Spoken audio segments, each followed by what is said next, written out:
sore ini atau malam nanti disampaikan kepada teman-teman, itu Masya Allah ini ya, dan saya sangat bersyukur Masya Allah teman-teman sudah bisa membuat bagan, merumuskan ya dengan segala ragamnya gitu.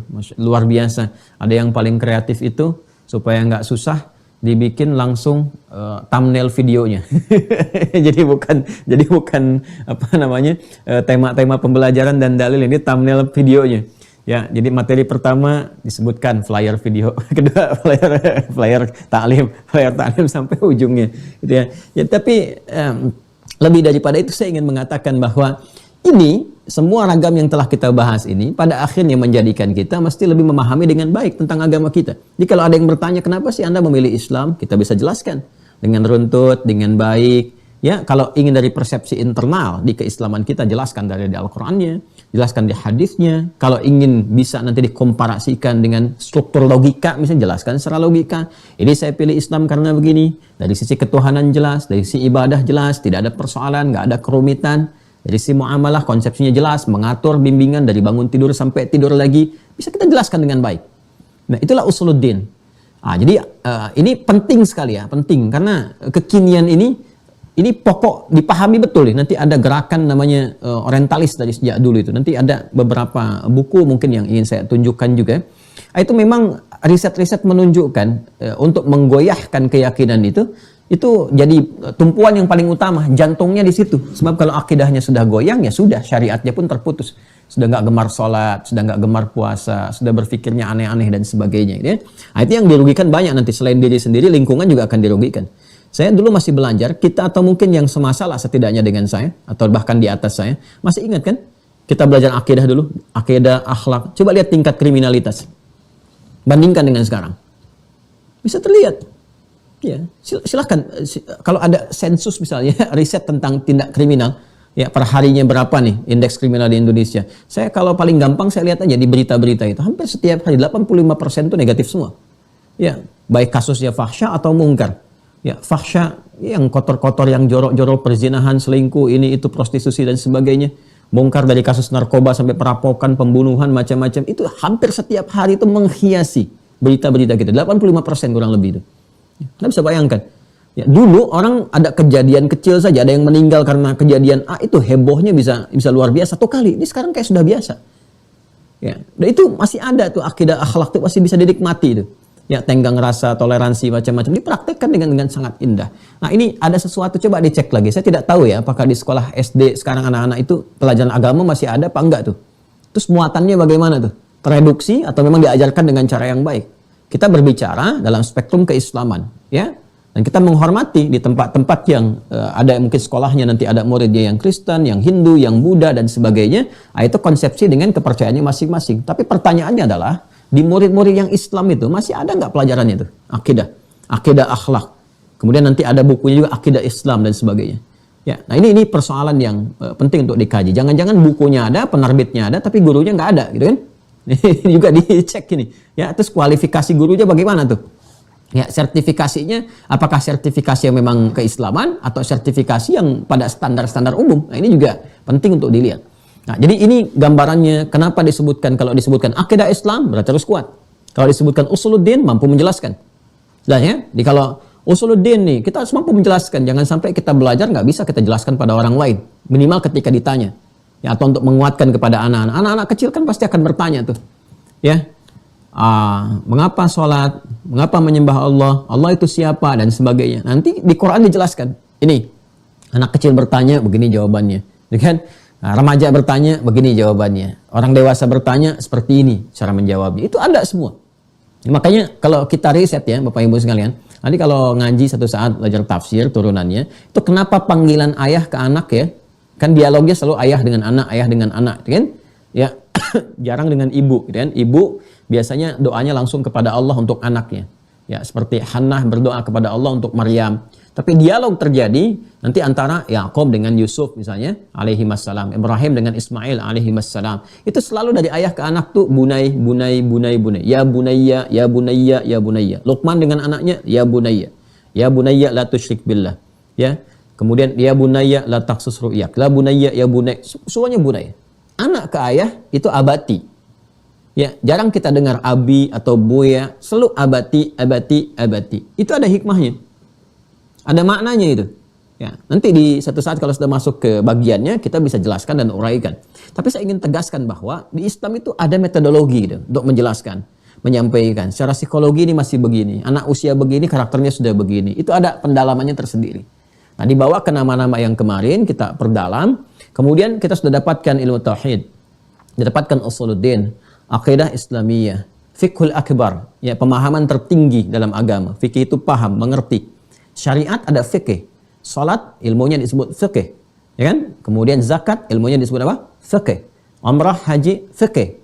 Nah, ini akidah pun pemahamannya itu harus lebih tinggi dibandingkan pemahaman-pemahaman terhadap yang bab salat, gitu kan? Bab zakat, bab haji, salat saja kita diminta untuk paham bacaan dan gerakannya. Ya, supaya bisa mendapatkan kekhusyuan. Bagaimana kita bisa sholat kalau nggak ngerti yang dibaca dan dilakukan? Ya kan?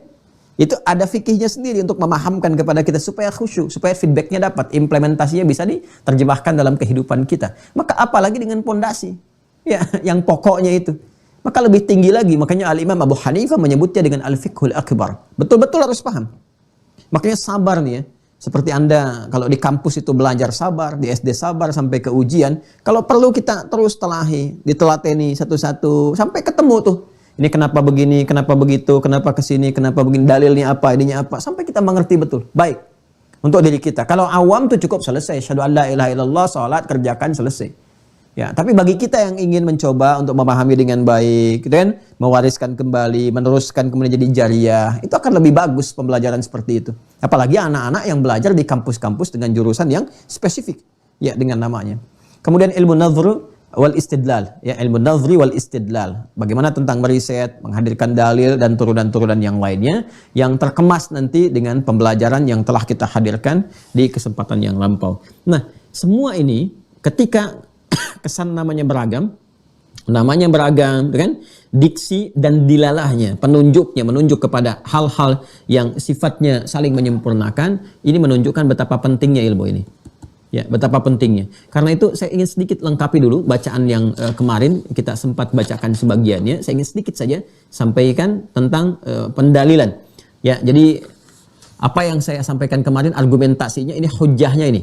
Ya, supaya Anda mengerti kalau saya menyampaikan sesuatu, ini ada dasar dari kitabnya gitu. Jadi bukan sebatas pemikiran pribadi atau begini begitu, tidak. Kadang-kadang saya sampaikan, ya.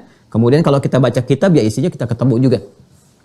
Ya, kita teruskan paragraf keduanya, saya baca cepat. Kemudian setelah itu nanti kita hadirkan lompatan-lompatan untuk menguatkan itu semua dari era kenabian, ya Nabi Muhammad SAW. Nah, itu bagian terakhir nanti sebelum kita pindah kepada fase setelah wafatnya Nabi SAW, menjaganya bagaimana, terus ke masa dialektika.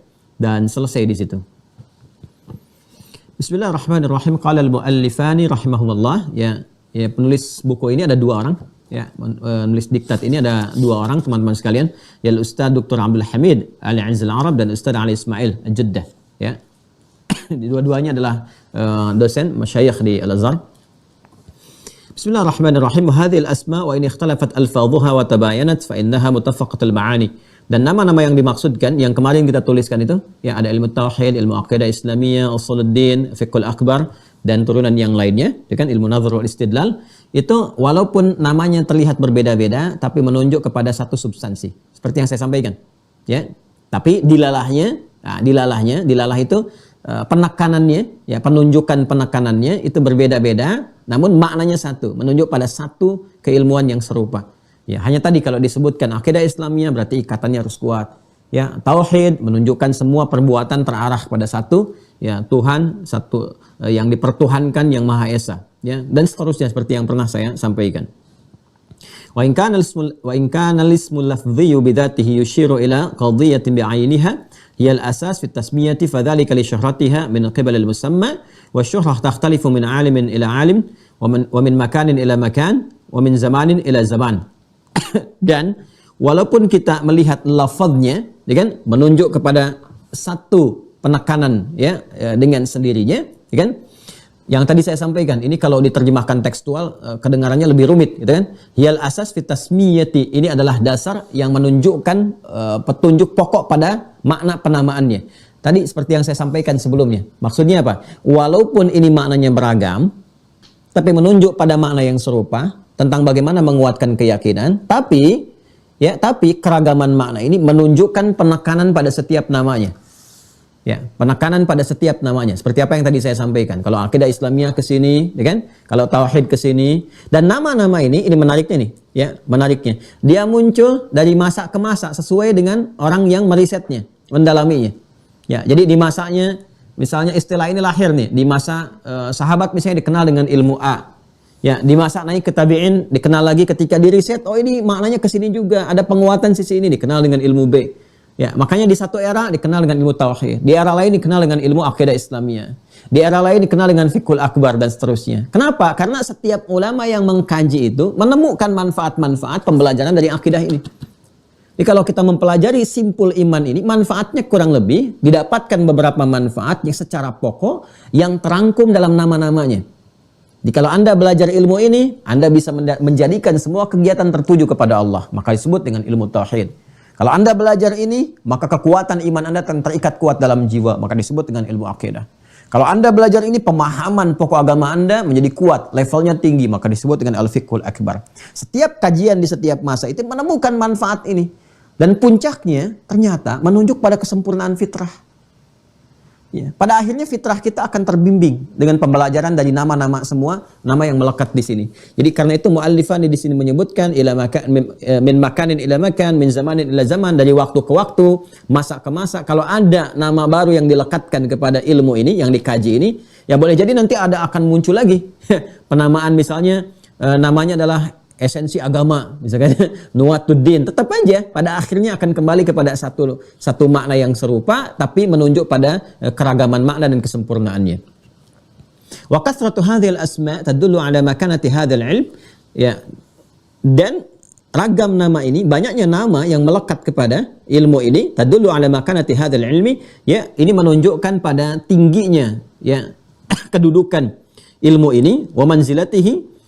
فما وقعت على علم حتى الآن سمي بهذه الأسماء المتعددة إلا هذا العلم.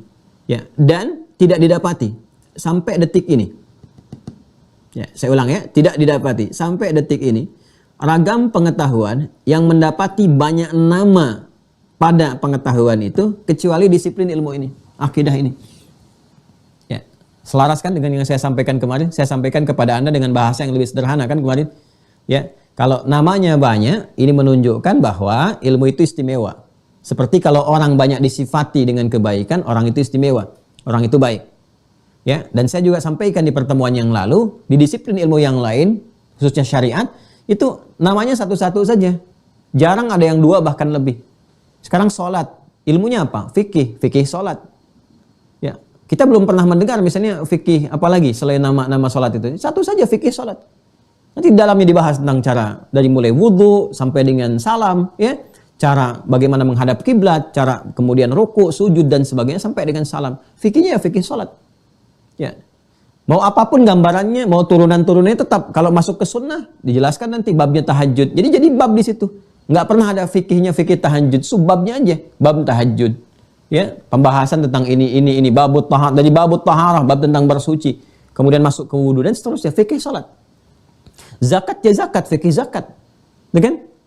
Ya, walaupun zakat punya nama lain an-numu, ya, an-numu wa taharah, tapi kita nggak pernah dengar misalnya ini apa fikih numu, nggak ada. Fikihnya fikih zakat. Haji umrah, ya, kan kita belum pernah dengar fikih ritual Mekah misalnya, kan nggak ada. Ya, fikihnya fikih haji, fikih umrah, ya kan? Dan seterusnya. Itu satu itu aja. Tapi ilmu ini saking pentingnya, saking pokoknya dan punya kedudukan yang tinggi dan menentukan. Artinya kalau Anda haji tapi nggak beriman, ya nggak sah hajinya. Ya nggak ada nilainya. Walaupun benar semua rukun syaratnya, ikutan sholat, benar semuanya dari awal sampai akhir. Ya, tapi nggak ada iman, ya nggak ada nilainya. Ya karena itu banyaknya nama yang melekat kepada nama ini menunjukkan bahwa kedudukannya tinggi. Ya, sangat penting gitu. Ya.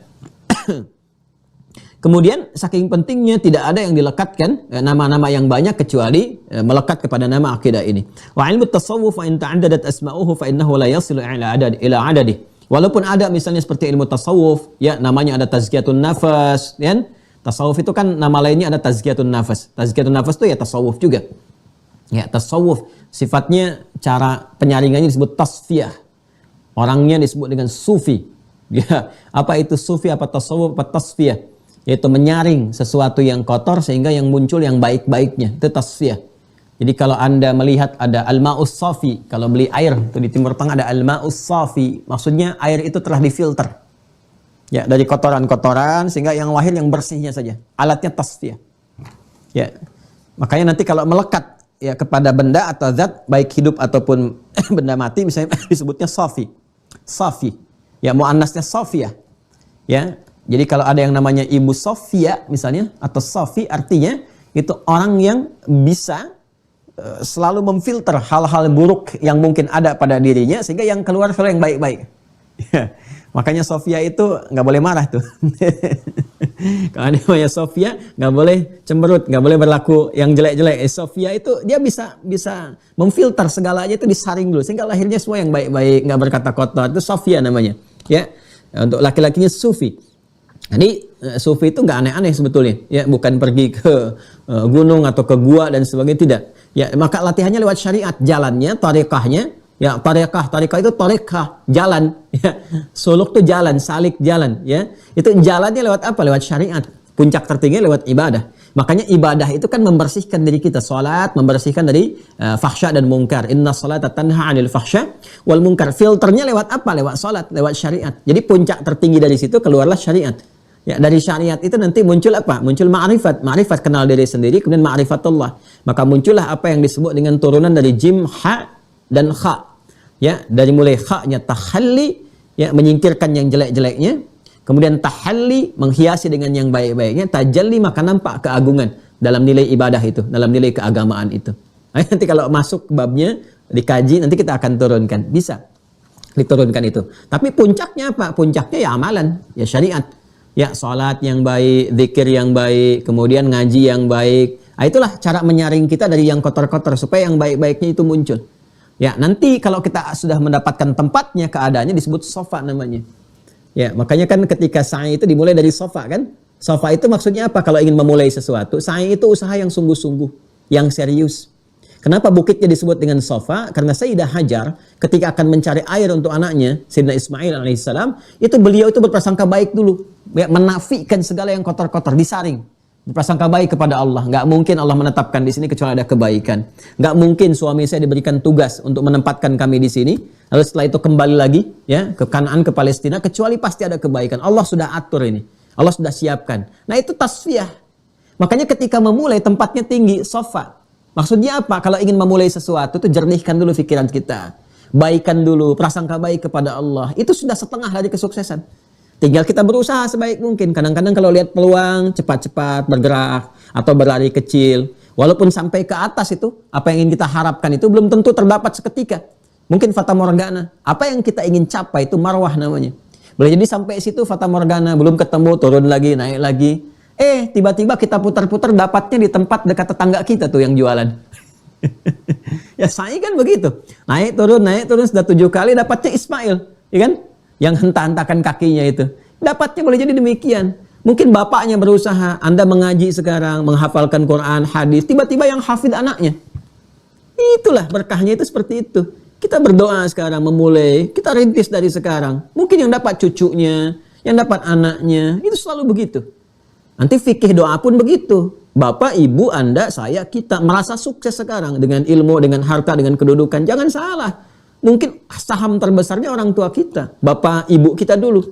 Yang berpeluh keringat, ibu yang banyak tahajud, banyak berdoa. Saham mereka mungkin 70%, kita 30%. Mereka yang bolak-balik memohon tiap malam, minta, berusaha. Yang memberikan yang halal tuh ke dalam tubuhnya sejak kita dalam kandungan. Itu bekal terbaiknya supaya sukses sekarang. Makanya ketika seseorang itu mencapai kesuksesan dan kematangan secara mental, fisikal, intelektual, dan harta, gitu ya, bahkan dalam kedudukan, itu doa pertamanya dalam usia 40 tahun itu, ya kan 40 tahun itu matang intelektual, matang emosional, matang spiritual, kan? Usahanya sudah mulai maksimal di situ penentuannya. Itu doa pertamanya di Quran surah ke-46 Al-Ahqaf ayat ke-15.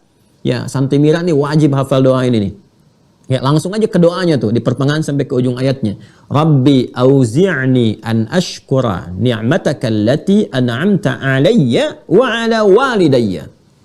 Ya, wa an a'mala salihan tardah. Wa aslih li fi dzurriyyati sampai ujung ayatnya. Perhatikan kalimatnya. Yang ada wasainal insana biwalidayhi itu, pembuka ayatnya. Rabbi auzi'ni, ya Allah mohon bimbing hamba. Ya, an ashkura ni'mataka allati an'amta 'alayya. Untuk mampu mensyukuri semua nikmat yang kau berikan kepada hamba sampai detik ini ya Allah. Ya, wa ala walidayya, dan kepada kedua orang tua hamba. Nah, ini pertanyaannya, kenapa orang tua dilekatkan di situ untuk memberikan kesan? Boleh jadi sampai usia sekarang pun Anda merasa sukses, itu jasa orang tua itu begitu tinggi. Itu luar biasa. Nah, ini ya, supaya nggak terlampau jauh pembahasan kita, itu kurang lebih korelasinya demikian. Ya, kerjakan boleh jadi yang mendapati itu adalah orang-orang dekat, orang sekitaran kita. Itu sofa namanya. Ya, sofa puncaknya sampai dapat marwahnya itu abadi. Makanya apa yang didapatkan dari usaha kita ini, kalau kita belajar sekarang, merangkum, nulis, nanti kita akan ada manfaat dari menulis itu apa? Ya, legasinya apa? Jadi dari menulis apa? Mungkin catatan itu akan ditemukan oleh anaknya, cucunya. Penasaran digali lagi, jariahnya Anda dapat. Dan itu abadi sifatnya.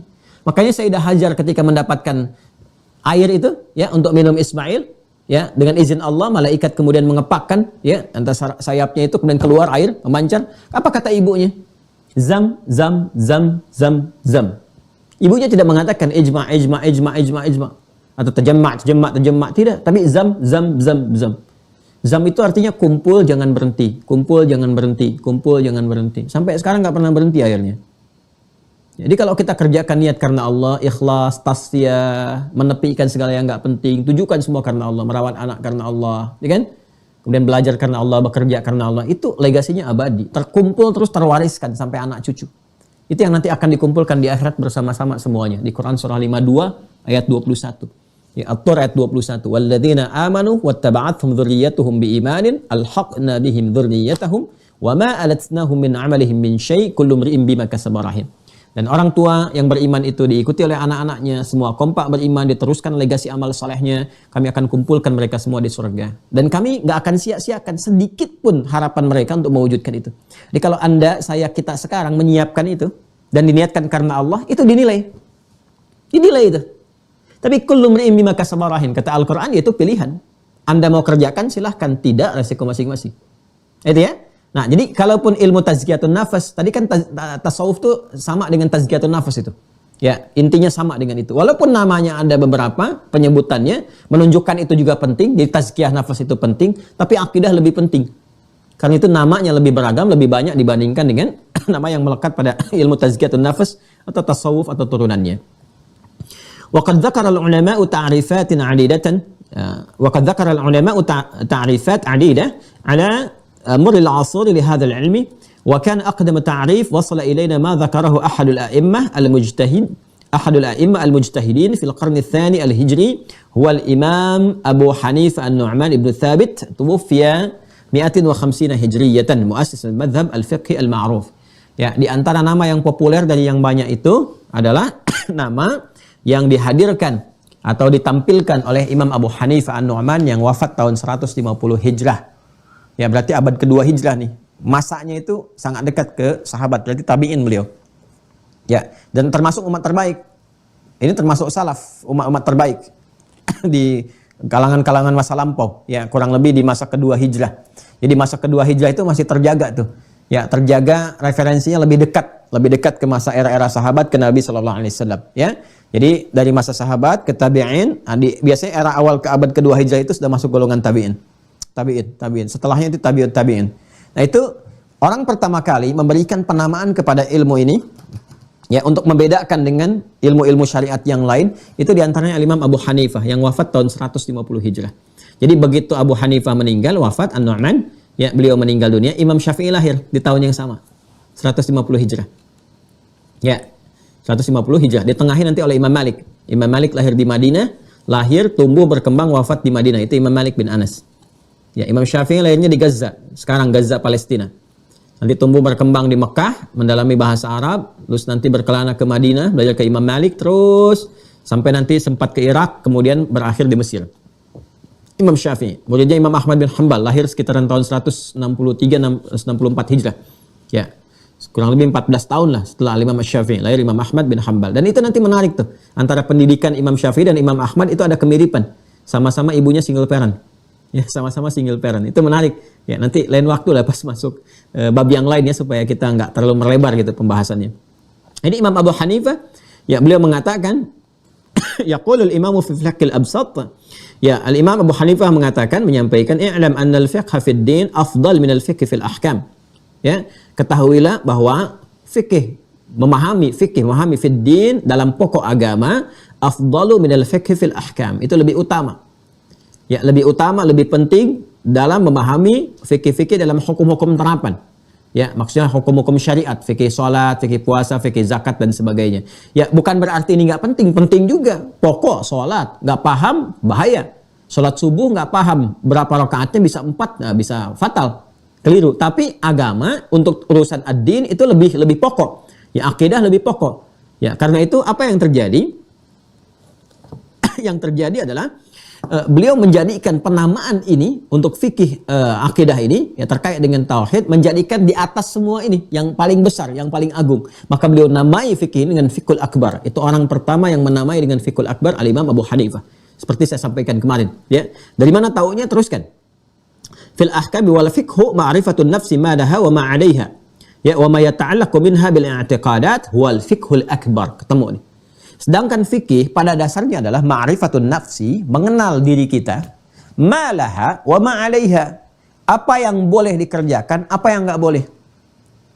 Jadi fikih itu sederhananya, kenal diri kita, kenalin diri kita. Apa yang boleh kita lakukan, apa yang nggak boleh kita kerjakan. Kalau kaitan dengan ibadah, nanti syariat. Dalam sholat, apa yang boleh dikerjakan, apa yang nggak boleh, fikih ranahnya. Makanya nanti kita ditunjukkan, ya. Diberikan pengetahuan dalam sholat ini, kerjakan seperti ini, dalilnya ini, petunjuknya begini, maknanya begini, hikmahnya begini, hasilnya seperti ini. Nggak boleh mengerjakan sholat saat nggak boleh mengerjakan seperti ini dalam sholat. Dia nggak boleh dikerjakan, ini nggak boleh dilakukan. Kapan sholat dilakukan, waktunya kapan dan sebagainya. Jadi apa yang boleh dikerjakan, apa yang tidak boleh, itu ranahnya fikih. Sedangkan hal yang terkait dengan jiwa kita yang paling dalam, terkait dengan keyakinan, apa yang boleh dilakukan oleh hati kita, oleh jiwa kita, apa yang nggak boleh. Nggak boleh ria, nggak boleh hasad, kan? Nggak boleh dengki, nggak boleh syirik, nggak boleh macam-macam. Yang bolehnya ikhlas, yang bolehnya taat dan sebagainya. Itu ilmunya, kata beliau, disebut dengan al-fiqhul akbar. Ya, al-fiqhul akbar, pemahaman yang tertinggi, yang paling besar. Sudah, fahada ta'rif fihi raf'un limakanati hadzal ilmi wa tafdilun lahu 'ala al-fiqhi kama annahu yumayyizu bainal ilmaini bina'an 'ala ikhtilafi tabi'ati al-ahkam asy-syar'iyyah allati hiya majal al-bahth. Ya, fi kullin minhuma. Maka penamaan dengan fikih akbar ini memberikan kesan bahwa ya, kedudukan ilmu ini begitu tinggi, begitu penting dibandingkan dengan ilmu-ilmu yang lainnya, sekalipun yang lain pun penting, tapi ini menunjukkan satu esensi yang melebihi keutamaan ilmu-ilmu yang lainnya. Nah, saya bacakan sampai sini ingin menunjukkan dua hal. Ya, sebetulnya nggak saya bacakan pun selesai kemarin karena sudah tuntas saya sampaikan. Yang pertama saya ingin tekankan bahwa apa yang kita pelajari itu ada sumbernya. Ya, jadi kalau saya menyampaikan sesuatu, itu metodologi yang saya sampaikan untuk memudahkan. Ya, gambarannya begini untuk memudahkan dengan simple supaya mudah dipahami, jelas, dasarnya ada. Jadi kalau kita ingin rujuk kemana kitabnya, kita akan temukan gambarannya. Jelas ya? Nah, supaya nanti Anda punya kemantapan dalam belajar bahwa kita punya argumentasi. Jadi kalau nanti ada yang bertanya pun tunjukkan kitab, nah Anda tinggal kasih kitabnya. Ya, baik. Ini gambaran yang pertama. Yang kedua, saya ingin tunjukkan bahwa apa yang kita pelajari, itu ulama-ulama dulu tuh begitu concern mengkaji itu. Jadi kalau ulama-ulama dulu yang soleh-soleh, yang amalnya banyak, yang baik-baik, mereka begitu serius mempelajari itu. Sampai meriset, sampai menemukan nama, ya, sampai kemudian meneruskan kepada orang setelahnya. Maka siapa kita yang kemudian mengabaikan itu semua? Kita tinggal mengakses saja gitu, meneruskannya. Tapi keseriusannya tidak boleh kemudian kita berkurang. Ya, minimal kita dekati bagaimana kesungguhan-kesungguhan mereka. Karena kalau kesungguhan orang-orang dulu itu memang nggak mudah. Ya, nggak mudah melakukannya. Mereka walaupun pejabat ataupun hartawan itu masih sempat, Pak, Bu, sholat tahajud itu sampai khatam Quran.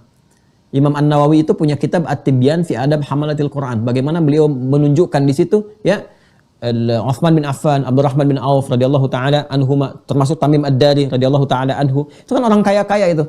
Hartanya banyak, bisnisnya sibuk, tapi kalau malam masih sempat tahajud sampai khatam Al-Quran.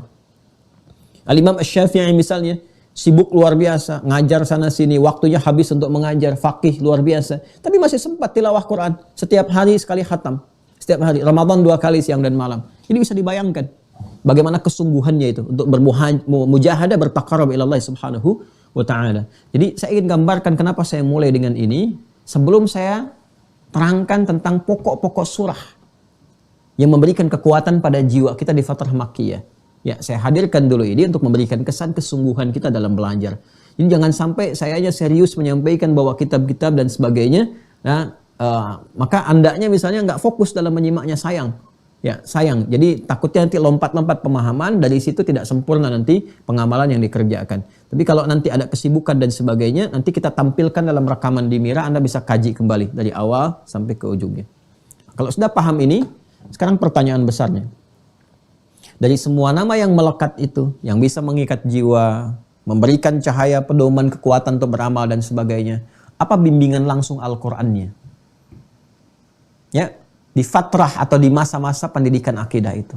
Ayat-ayat apa sih yang turun sehingga membentuk kualitas seperti Bilal bin Rabah yang dicambuk berkali-kali tetap ahad, ahad, ahad. Membentuk karakteristik seorang pebisnis yang ulung seperti Abdurrahman bin Auf yang mohon maaf sekali, dirampas semua harta-hartanya. Dari status paling kaya, dirampas jadi paling fakir. Untuk mempertahankan la ilaha illallah. Ya, jadi bukan dibalik. Dikasih biskuit, ya, kemudian yang terjadi hilang la ilaha illallahnya. Dikasih sembako, hilang la ilaha illallah. Ya, dikasih sarung mie instan, hilang la ilaha illallah. Cuma dikatakan dengan janji-janji manis saja, aku mencintaimu dan sebagainya. Bahkan diambil kehormatan dirinya, hilang la ilaha illallah. Nggak begitu. Iman orang-orang dulu tuh, diambil harta, la ilaha illallah. Diambil kekuatan fisik, la ilaha illallah. Bahkan ada yang diancam dengan kehilangan nyawa, la ilaha illallah. Itu gimana bisa menghasilkan kualitas seperti itu? Dan dahsyatnya bermanfaat bagi lingkungan. Hidupnya akur, harmoni, baik. Muncul orang-orang yang menghadirkan cahaya kebaikan sampai suasana tempat mereka tinggal. Itu disebutnya dengan suasana kota yang berperadaban, berkemajuan, penuh dengan cahaya. Sampai sekarang Al-Madinah Al-Munawwarah. Jadi kalau disebutkan Madinah, Al-Madinah Al-Munawwarah itu bukan sekedar nama itu. Kita mesti belajar kok bisa jadi seperti ini gitu. Sampai sekarang kalau masuk Madinah tuh enak, tenang, nyaman gitu kan. Ya, ramah-ramah dan sebagainya. Itu ada jejaknya itu. Ya, ada transformasinya dari jahiliyah jadi khair ummah. Nah, ini yang coba kita keluarkan pendidikannya itu. Nah, dari mana didapatkan bimbingan langsungnya? Nggak ada yang bisa merubah karakteristik manusia dengan sedahsyat itu dan diteruskan ke generasi setelahnya kecuali bimbingan wahyu dari pencipta yang sesungguhnya. Karena yang paling kenal tentang diri kita ya pencipta, Allah Subhanahu wa taala. Maka kita harus lacak ya pada keterangan-keterangan Allah, bimbingan-bimbingan firman-firman Allah yang disampaikan pada Rasulullah sallallahu alaihi wasallam di fase penguatan akidah itu. Ya.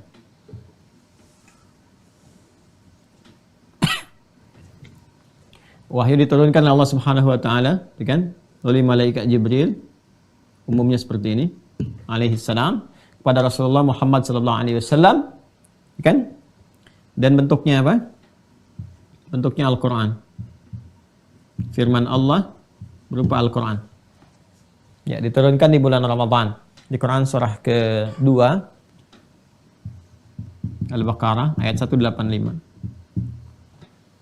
Syahrul Ramadan alladzi unzila fihi al-Quran. Di bulan Ramadan itu diturunkan Al-Quran. Ini insya Allah sudah detail, sudah hatam kita selesaikan di simpul kitab itu. Saya jelaskan apa yang disebut dengan Al-Quran, disebut dengan kitab, ya nama-namanya dan sebagainya sudah saya terangkan dengan jelas. Jadi ini hanya menguatkan saja. Kan? Kenapa saya turunkan ayat yang ini, ya kan? Sedangkan juga banyak ayat yang lainnya. Karena nanti dalam terusan ayatnya Allah menjelaskan hudal linnas. Hudal linnas. Di dalam Al-Quran ini isinya pedoman berkehidupan bagi semua manusia. Ya, linnas. Untuk manusia. Pedoman berkehidupan untuk semua manusia. Disebut manusia, masih ingat awal pertama kali kita belajar. Kenapa kita mesti beragama, itu kan? Esensi beragama itu. Disebut manusia karena punya 3 bagian anatominya. Itu kan? Fisik, rohnya, akal. Karena itu di dalam Al-Quran ada pedoman-pedoman menuntun bagaimana kebutuhan fisik kita terpenuhi. Apa kebutuhannya, apa nutrisinya, apa yang harus dikerjakan, apa yang harus dihindari. Kebutuhan fisik. Detailnya nanti diterangkan oleh Rasulullah SAW lewat hadis. Deskripsinya diterangkan lewat hadis. Dipraktekkan oleh Nabi, diberikan contoh kepada kita, diikuti oleh kita. Jejak Nabi yang mempraktekkan ini, firman Allah, diterangkan oleh beliau, dipraktekkan oleh beliau, dan kita mengikutinya disebut sunnah namanya. Ya. Makanya tentang makan aja ada sunnahnya. Bangun tidur secara fisikal aja ada sunnahnya. Bagaimana cara bangun, cara berpakaian, cara makan, cara berjalan, ya, cara bertutur, fisikal. Akal juga demikian. Ini. Ya, ayat-ayat turun untuk menstimulus akal supaya berfungsi dengan kuat, nalarnya kuat, sehat, logikanya tajam dan sebagainya. Maka muncul bimbingan. Ini konsepsinya tafakkur. Apa artinya tafakkur? Ada lagi definisinya. Ini tadabbur. Apa artinya tadabbur? Ada lagi definisinya. Ini tadzakur. Tafakkur, tadabbur, tanadzur, ya tanadzur, kemudian tadzakur, ada semua. Bimbingan tentang riset, merenungkan, berkontemplasi, ya, bagaimana kemudian merencanakan sesuatu dengan serius. Risetnya bagaimana melakukan hipotesa dan ada sebenarnya di Quran tuh. Bahkan riset yang terkait di langit, di bumi, ya, terkait dengan aspek benda-benda langit misalnya, nanti ada astronomi. Kemudian di bumi ada daratan, ada lautan, sampai hewan-hewan. Afala yanzuruna ilal ibili kaifa khuliqat, diberikan contoh, sampai ke tumbuhan-tumbuhan, sampai cuaca tuh ada, sampai kulit, pigmen kulit ada. Ya, kalau kita ke surah Ar-Rum itu, di ayat 22 kan? Ya. Wa min ayatihi, dan diantara tanda-tanda kebesaran Allah Subhanahu wa taala, apa diantaranya? Ikhtilafu alsinatikum wa alwanikum, ya, ragam bahasa kalian yang berbeda-beda itu. Pengaruh lingkungan kepada lisan, itu bisa diriset, menghasilkan bahasa. Setiap negara bahasanya bisa beda.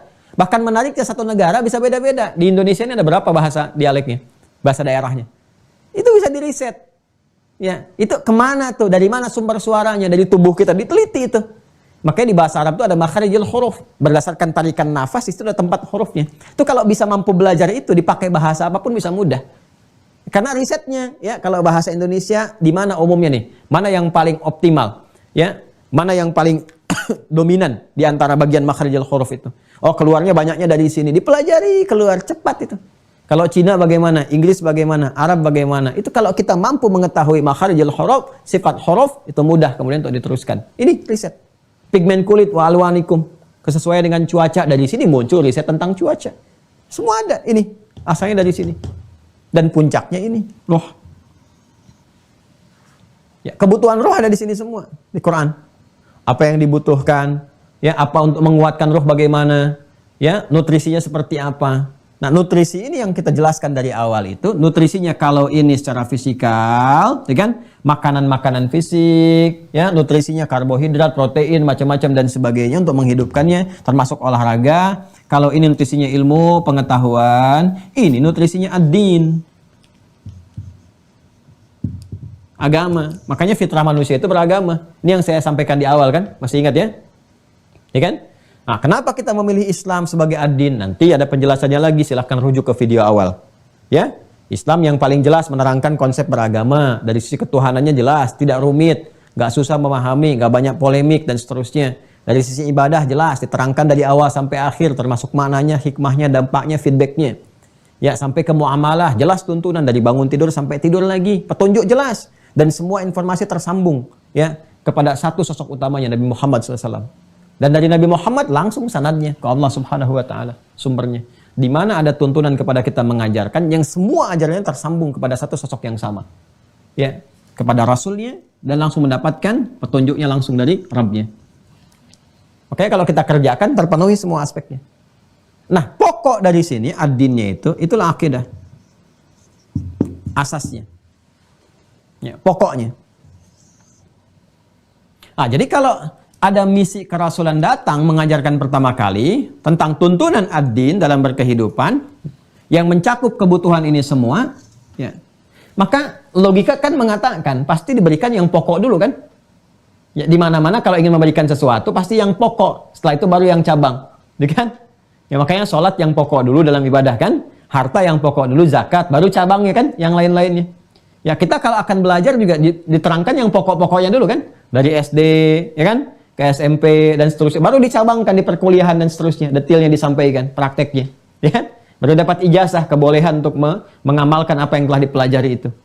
Ya, ini pun disampaikan yang pokoknya dulu. Maka bimbingan-bimbingan pertama Nabi Muhammad SAW menyampaikan risalah tentang ad-din itu mengajarkan yang pokok-pokok. Karena pokok ad-din itu terkait dengan akidah. Karena itu masa awal kerasulan, awal dakwah, itu pun yang akan disampaikan adalah penguatan tentang pokok-pokok agama. Ini akidah dulu. Ya, fitrahnya seperti itu. Nah, kapan Nabi menyampaikan awal mula risalah dakwah itu? Ketika diangkat jadi Rasul. Di mana diangkat jadi Nabi dan Rasul? Di Mekah. Fasenya masih Mekah. Ya. Pelan-pelan. Jadi kalau kita ingin menggali semua tuntunan-tuntunan terkait pokok ini, maka kita harus merujuk kepada fase-fase awal dakwah yang berlangsung di Mekah. Ya kan? Mengaitkan sesuatu dengan tempat ataupun keadaan dan menunjuk kepada sifat-sifat atau ajarannya, maka tambahkan nisbah. Nisbah untuk menisbatkan sesuatu kepada sesuatu yang lain, kepada tempat atau kepada ajaran tertentu. Tambahkan huruf ya. Ya, ya kan? Kalau ada tak marbutah di ujungnya maka sebelum taknya. Kalau nggak ada tak marbutah maka langsung di ujungnya. Ya, Indonesia negaranya dinisbatkan kepada Indonesia, orang Indonesia mengikuti hukumnya, taat pada ketentuannya, Andunisi. Amerika itu negaranya, Amriki orang Amerika. Dan Malaysia negaranya, Malaysia orang Malaysia. Bukhara itu kabupatennya. Ya, Imam Al-Bukhari itu dari Kabupaten Bukhara.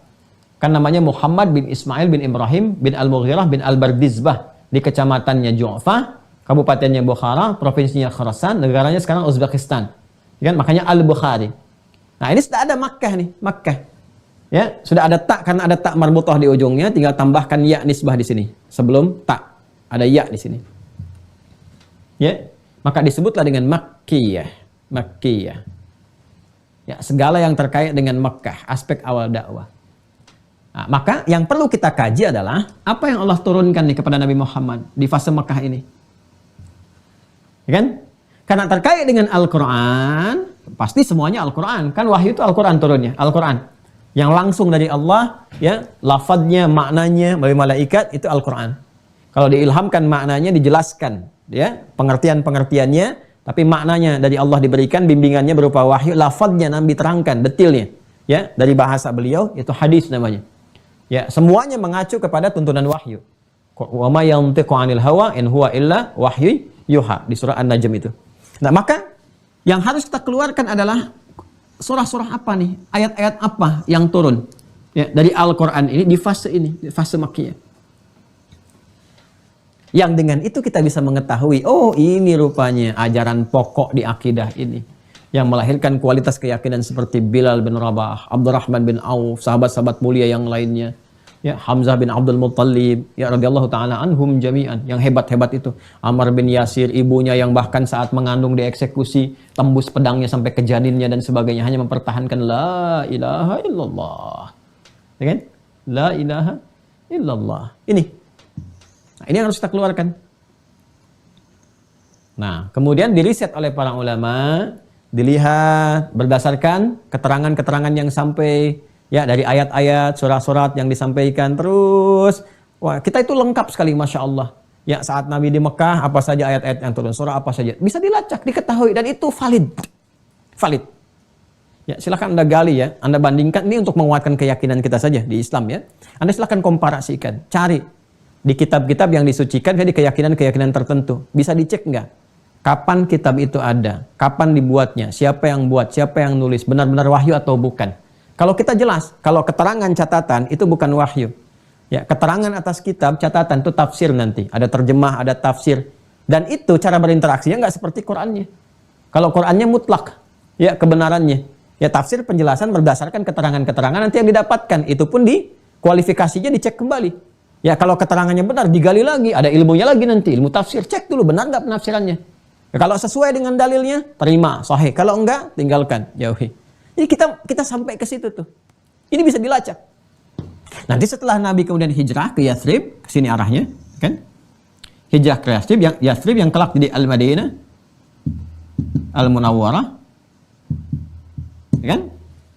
Pindah ke sini sudah fasenya sudah berbeda, keadaannya tidak sama dengan yang di sini, maka turun juga kan ayat-ayat itu sampai nabinya wafat kan, sampai berakhir nanti baru selesai. Turun di sini.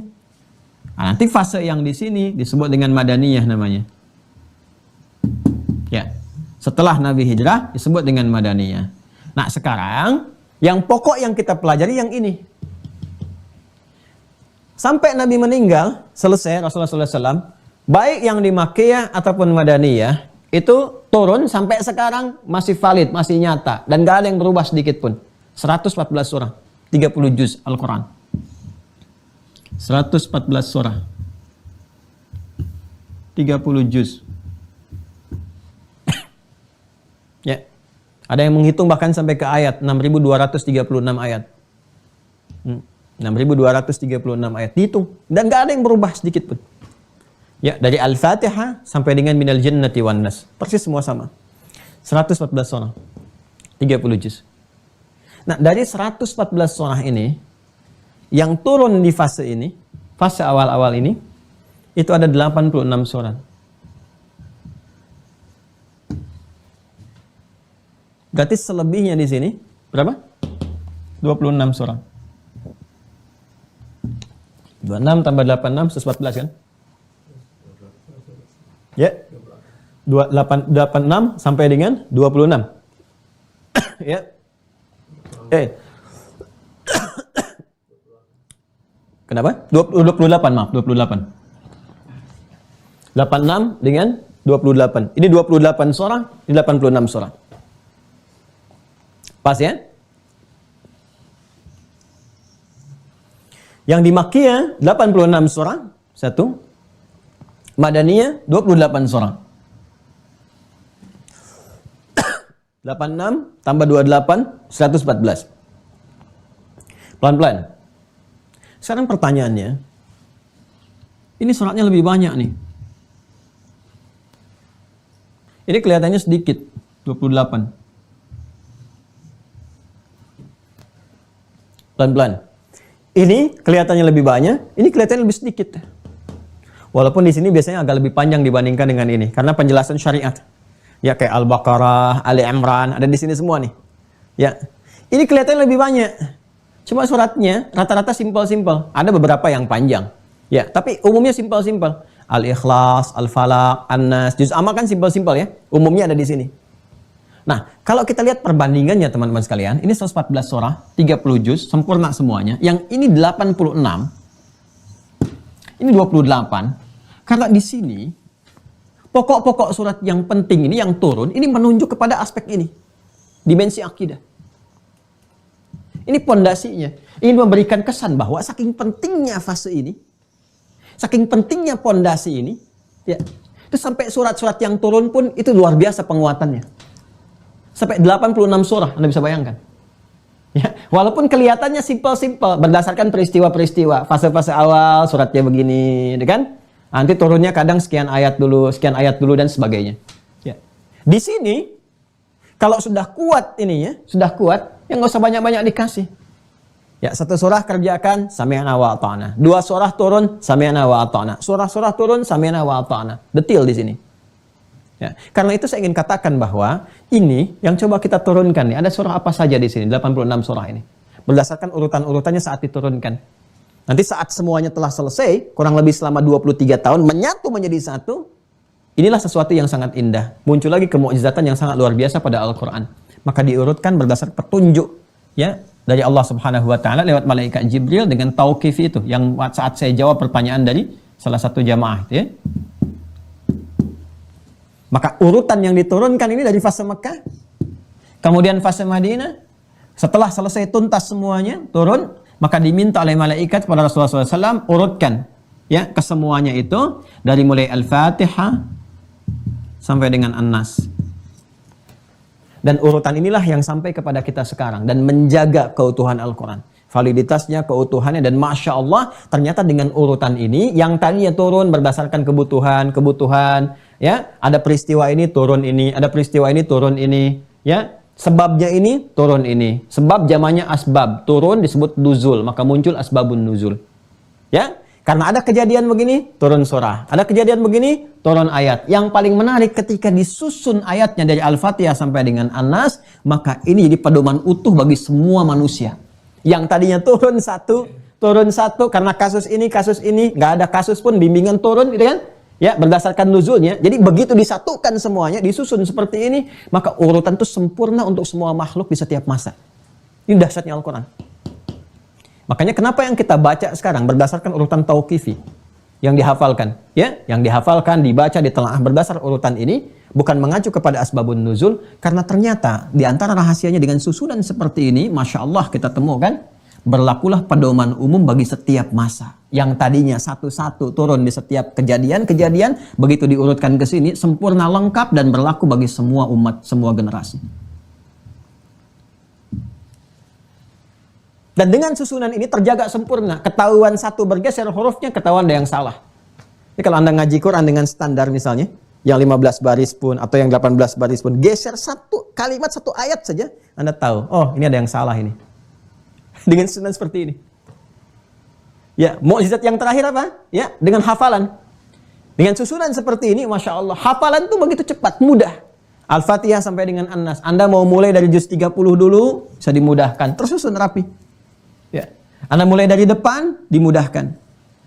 Ya, jadi ada mukjizat terkait dengan hafalan, mukjizat terkait dengan bacaan, mukjizat terkait dengan ini penelaahan, ya, dan mukjizat yang paling tinggi adalah terkait dengan penjagaan. Inna nahnu nazzalna dzikra wa inna lahu lahafidhun. Itu yang Quran surah ke-15 Al-Hijr di ayat ke-9 itu. Nah, sekarang kita keluarkan ini beberapa dulu berdasarkan urutan turunnya dulu ya, supaya jadi panduan. Yang pertama turun masih ingat? Surah apa? Al-Alaq, betul ya. Quran surah 96. Al-Alaq. Ya.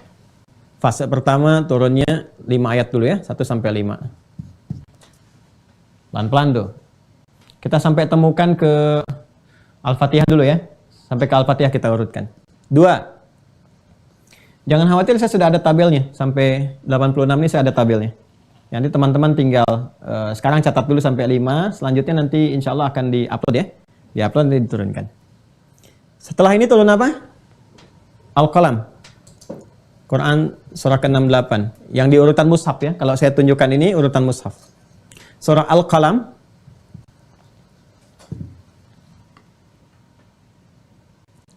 Yang ketiga turun surah apa? Ada yang tahu? Ada yang tahu nggak? Al-Muzammil. Al-Muzammil. Surah 73 dalam urutan mushaf. Yang keempat, Al-Mudaththir. Ya, Quran surah ke-74 di urutan mushaf, Quran surah Al-Mudaththir. Dan yang kelima, urutan yang pertama dalam mushaf, Al-Fatihah. Jadi Al-Fatihah itu ya turunnya urutan yang kelima. Masya Allah, pas ini. Ketika sudah kokoh, dimulai nanti akan peristiwa Isra Mi'raj, ya kan? Setelah itu turun, perintah sholat, Al-Fatihah sudah ada, dibacakan. Ini, teman-teman sekalian, ini saya turunkan 5 dulu ya, karena waktu kita terbatas. Al-Alaq, kemudian Al-Qalam, Al-Muzammil, Al-Mudaththir, Al-Fatihah. Ini yang pokok. Nanti begitu dari sini nih pembuka gerbangnya nih. Saya kotaki yang keempat nih, Al-Mudaththir. Pembuka gerbangnya ini. Sekarang ini saya pindah ya. Pindah ke sini ke bawah. Al-Alaq. Dah. Al-Qalam. Al-Muzammil. Al-Mudaththir. Al-Fatihah. Saya kotaki yang keempat ini. Ini batasnya. Sudah? Yang 3 saya berikan begini. Awas, ini penting sekali ya. Tolong fokus baik-baik. Yang 3 saya berikan tanda begini. Udah ya? Baik. Di atas Al-Alaq saya beri jeda begini. Perhatikan baik-baik. Nah, sudah? Baik. Sekarang fokus ya. Saya akan terangkan cukup mendetil insya Allah. Nanti referensinya juga cukup kuat. Baik dari hadis-hadis, ya apalagi surah yang kita sudah turunkan. Ini saya kotaki pertama ala-alaq teman-teman sekalian. Begini. Lalu saya tarik garis di sini ke sini. Ini diturunkan oleh Allah Subhanahu wa taala dan sepakat semua sejarawan, buktinya sampai sekarang masih ada, tempatnya masih ada, itu di Gua Hira, Ghar Hira. Ya, Gua Hira. Ghar, ini ghar. Jadi ada kahfun, ada gharun, itu berbeda. Kalau gharun gua, tapi tempat di dalamnya itu nggak terlalu luas. Ya, saya nggak pandai menggambar sesuatu. Nggak terlalu luas, mungkin cukup 1-2 orang lah. 1 atau 2 orang di dalamnya. Tapi kalau kahfun itu gua, dalamnya cukup luas. Ya. Jadi bisa masuk di dalamnya 5, 6, 7 dan seterusnya. Itu kahfun namanya. Ya, makanya ada surah ke-18 surah Al-Kahfi. Kenapa disebutnya Al-Kahfi? Karena ada para pemuda. Innahum fityatun amanu bi rabbihim wazidnahum huda. Jadi ada para pemuda yang masuk ke sini dan jumlahnya lebih daripada 2. Ya kan? Ada yang mengatakan 5 dengan anjingnya 6, ada yang mengatakan 7 dengan anjingnya 8 dan sebagainya. Ya kan? Allah yang Maha mengetahui bilangannya dan mereka tinggal di dalamnya. Tapi sepakat disebut dengan kahfun karena banyak pemudanya yang ada di situ. Ada beberapa. Ini ghar dinamakan dengan ghar karena tempatnya cukup untuk ya 1-2 orang saja. Ya, untuk bisa masuk di dalamnya bertahandus. Nah, ini guanya Gua Hira. Posisinya sekarang masih bisa dilacak di Bukit Cahaya, namanya Jabal Nur. Jabal Nur. Tempatnya di Mekah. Ya, nggak terlalu jauh dari Masjidil Haram. Nggak terlalu jauh. Ya, kalau kita pakai kendaraan tuh nggak sampai 5 menit sampailah, ya. Kurang lebih 5-6 kiloan lah ke situ. Ya, ini Gua Hira. Tingginya sekitar 700 meter, jadi saya pernah naik ke atas. Pernah naik. Naik ke atasnya, jadi kalau kita naik ini, ke atas ke Bukit Cahaya ini, Jabal Nur, naik dulu sampai ke puncak, begini nih teman-teman sekalian. Nanti turun ke bawah agak sedikit, ke sini. Turun ke bawah agak sedikit, kalau kita dari sini, ini naik sini, puncak, masuk, ada yang lewat sini, masuk, celah-celah di sini, ada yang bisa ke atas, turun di sini. Nanti turun ada batu yang susunannya ini menghadapnya begini, kayak teropong begini. Nah, di sini nih, Gua Hiranya di sini. Jadi bukan pas puncak di atas, ada di sebelah sini. Nah, ini menariknya gini, susunan batu-batu ini yang ada di sini, itu menyisakan celah di sini nih. Celah. Ini kayak teropong gitu ngelihat di ujungnya ini. Ini menghadapnya semua ke arah Ka'bah. Ya, saya pernah coba melihat kenapa sih nggak di Gua Thur itu kan? Kenapa di guanya Gua Hira di Bukit Cahaya itu? Karena ternyata dari sini kalau kita naik ke sini aja, apalagi ke atas ke sini, itu bisa mengamati langsung ke arah yang ada di seputaran Ka'bah. Jadi dari situ jam besar, Grand Zamzam itu kelihatan dari sini. Dan saya sempat menghitung ada berapa jumlah bukit. Nanti kalau kita coba main gitu ya, nanti saya tunjukkan tuh. Itu minimal setidaknya ada 5 bukit tuh. Dari arah Ka'bah itu, ya biwadin ghairi dzi zar'in inda baitikal muharram di Jabal Qubais itu ya, Jabal Qubais. Kan ada bukit tuh yang sekarang di Istana Raja. Ya, itu namanya Jabal Qubais namanya. Ya, Nabi nggak bertahandus di situ. Ya, nggak kontemplasi di situ, nggak ibadah di situ, ya. Tapi beliau itu perginya ke Jabal Nur, ke Bukit Cahaya ke sini. Baik, ini sangat menarik. Jadi dari sini Jabal Nur sampai dengan ke arah Jabal Qubais, ke arah Ka'bah itu kurang lebih ada 5 bukit lagi. 1, 2, 3, 4, 5 gitu. Kelihatan sekali. Jadi saya membayangkan, Masya Allah, bagaimana kuatnya fisik beliau, Rasulullah SAW. Ya, berjalan kaki, jangan diilustrasikan sekarang ya. Kalau kita mau imajinasikan itu dihadirkan, divisualisasikan, gambarannya itu Masya Allah masa lalu. Bagaimana dengan ya badainya, bukitnya, terjalnya, macam-macamnya. Sekarang aja kalau naik ke sini kadang-kadang ada binatang-binatang seperti kera dan sebagainya. Ya kan? Kalau Anda bawa tas suka narik-narik, kalau nggak dikasih makan suka ngejar-ngejar ini. Ya tantangannya nggak mudah. Jadi untuk mendekat kepada Allah itu, nah itu hikmahnya. Tantangan nggak mudah. Kadang masih naik bukit, turun bukit. Ya, ada bukit ujian, ada celaan, ada kadang-kadang ujiannya badai, ya tiba-tiba harta berkurang, kok bisa mau ke masjid, mau tobat, pulang-pulang sendal hilang, motor hilang dan sebagainya. Kadang ada situasi seperti itu. Tapi kalau kita belajar sirah ini dengan baik, wah itu luar biasa deh. Indah sekali, nggak ada kecuali fabi ayyi ala'i rabbikum tukadziban. Nah ini, berapa usia Nabi ketika diturunkan wahyu di sini pertama kali? Usianya 40 tahun. Pelan-pelan ya. Jadi usia 40 tahun, beliau kemudian bertahanus istilahnya, berkontemplasi, tahanus. Menyendiri.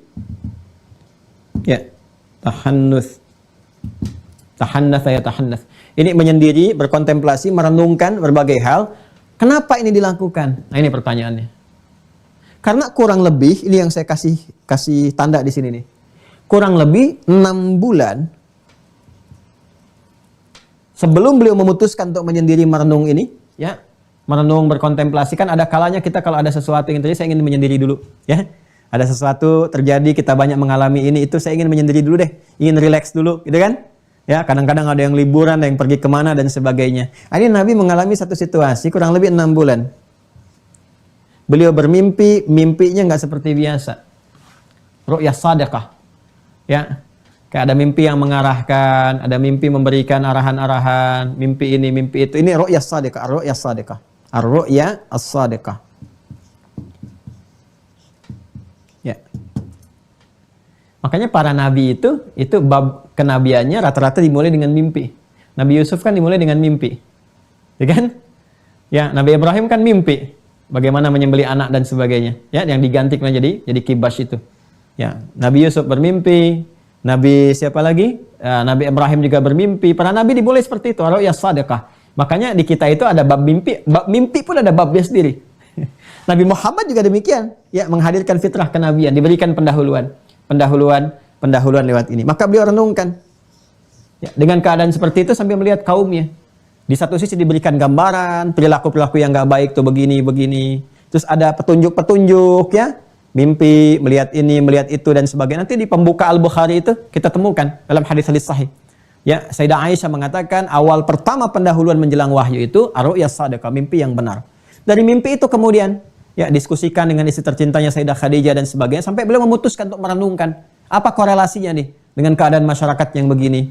Kok kelihatannya nggak bagus-bagus, yang mabuk, yang zina, yang macam-macam, ya kan? Sementara ada satu gambaran petunjuk-petunjuk dalam mimpi beliau seperti Nabi Yusuf bermimpi dikonsultasikan ya kepada ayahandanya. Nabi Ibrahim bermimpi didiskusikan dengan anaknya dan sebagainya.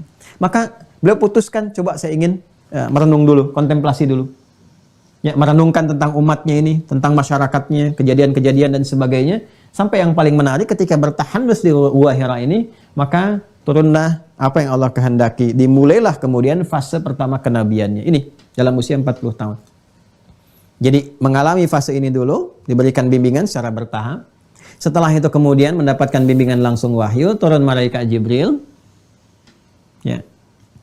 Dalam rupa menyamar sebagai manusia, ya kan? Kemudian setelah itu menyampaikanlah ini 5 ayat pertama di surah Al-Alaq. Ini pengantar peristiwanya. Ya. Nah, 5 ayat inilah teman-teman sekalian, ini pembuka awal penguat dari pondasi keimanan kita. Ini dasarnya. Karena itu kenapa saya urutkan dengan detil ini pelan-pelan untuk menyambungkan. Perhatikan baik-baik, lihat ayatnya. Iqra bismi rabbikal ladzi khalaq. Saya teruskan ke sini. Iqra. Ini ketika disampaikan ayatnya, ini baru kata Iqra dulu. Lihat kalimatnya. Iqra. Ini Iqra dari qara'a. Nah. Ini kalau 3 huruf hamzahnya wasal. Iqra. Gini. Apa jawab Nabi? Ma'ana biqari. Saya nggak bisa baca. Dan pakai nafi dengan ba. Sifatnya taukid. Saya betul-betul nggak bisa baca. Maka dipeluk. Nah perhatikan ya. Ini hadisnya tegas sekali. Ya. Faghattani. Ghatta itu memeluk dengan erat. Ya. Sampai beliau berusaha dengan kuat sekali. Sampai merasakan gitu ya. Ada satu dekapan. Kalau didekap dengan erat itu kan kayak ada di dada itu terasa. Ya, ada semacam apa ya, bukan sesak istilahnya, ada kayak satu himpitan yang kuat sehingga agak tertekan di dada beliau itu. Ya, tapi ketika dilepas lapang kan? Ya, jadi kalau kita memeluk erat itu kan anak misalnya dan sebagainya, kan? Sampai merasakan ada satu himpitan, ketika dilepaskan kan lapang lagi tuh. Ya, setelah lapang diminta lagi Iqra 2 kali. Ma'ana biqari, disampaikan saya betul-betul nggak bisa baca. Ketiga kali Iqra, didekap lagi kan? Ma'ana biqari, jawabannya saya nggak bisa baca. Ini untuk mengonfirmasi sampai 3 kali. Kenapa hikmahnya disebutkan sampai 3 kali? Untuk mengonfirmasi. Biasanya kan kalau kita ingin menguatkan sesuatu, kita sampaikan sekali, tegaskan 2 kali. Ini dikonfirmasi sampai 3 kali mengatakan, Nabi saya nggak bisa baca. Untuk memberikan satu petunjuk yang kuat kepada kita bahwa Al-Quran ini betul-betul bukan rekayasa Nabi Muhammad SAW. Karena beliau sendiri sifatnya ummi. 3 kali beliau katakan, saya nggak bisa baca, saya nggak bisa baca, saya nggak bisa baca. Dan keterangan ini bisa dicatat, dilacak dalam sejarah. Jelas ya? Baik, jadi nanti gugur dengan sendirinya orang-orang yang menuduh Al-Quran rekayasa Nabi Muhammad.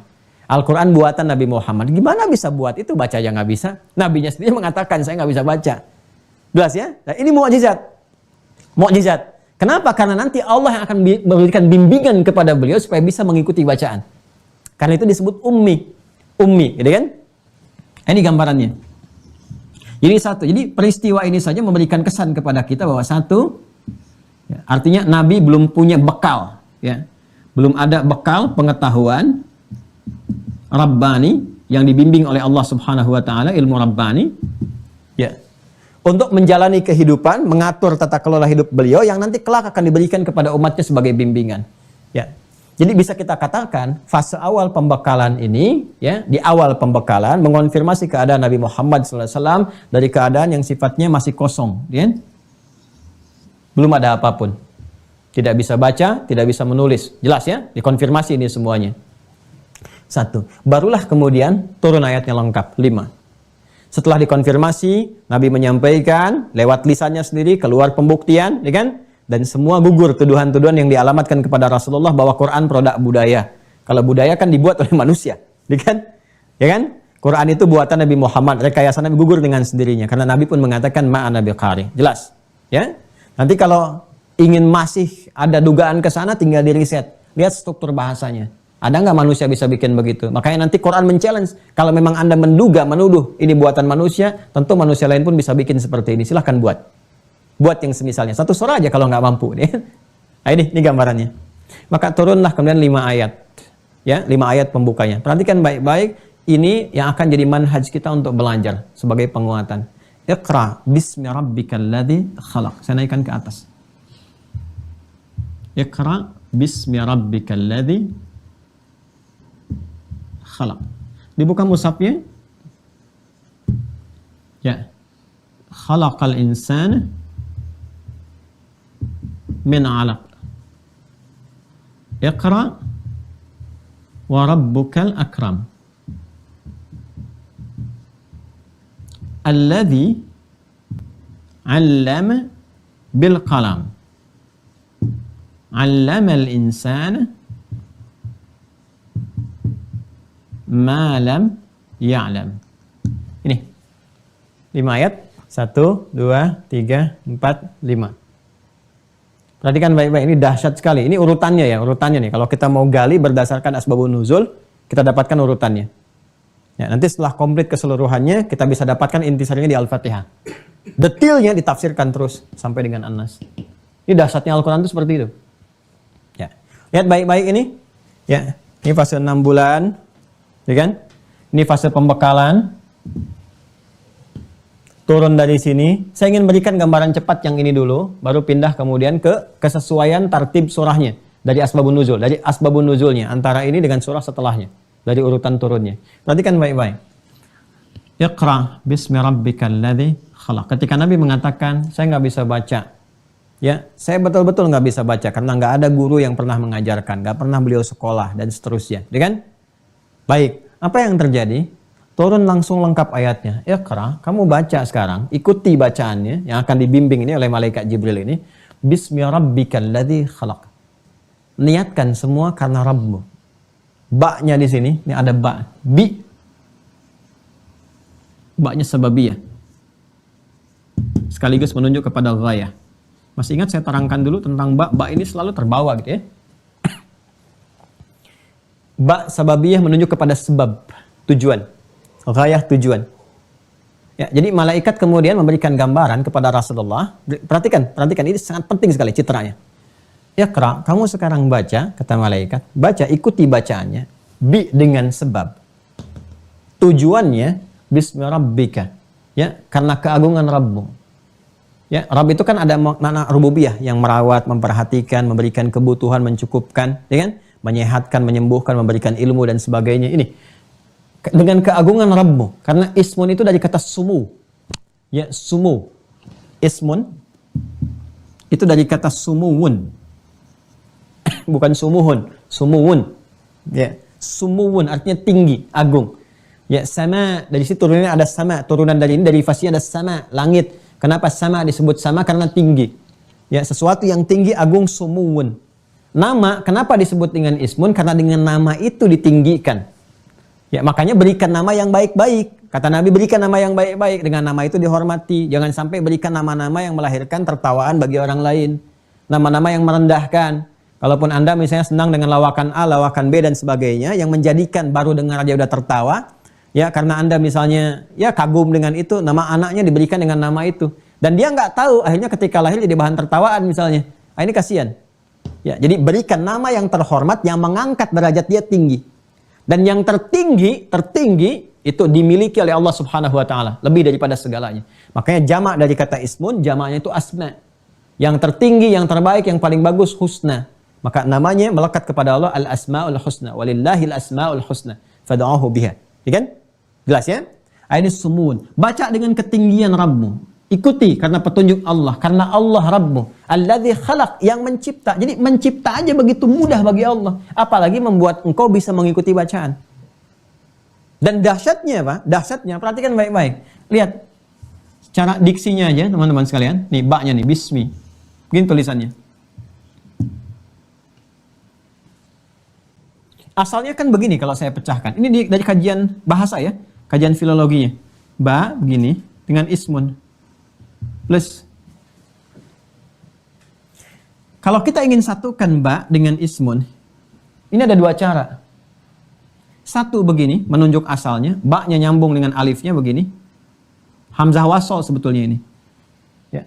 Tapi umumnya orang Arab, umumnya biasanya menyatukan ba dengan sin begini, langsung bismi.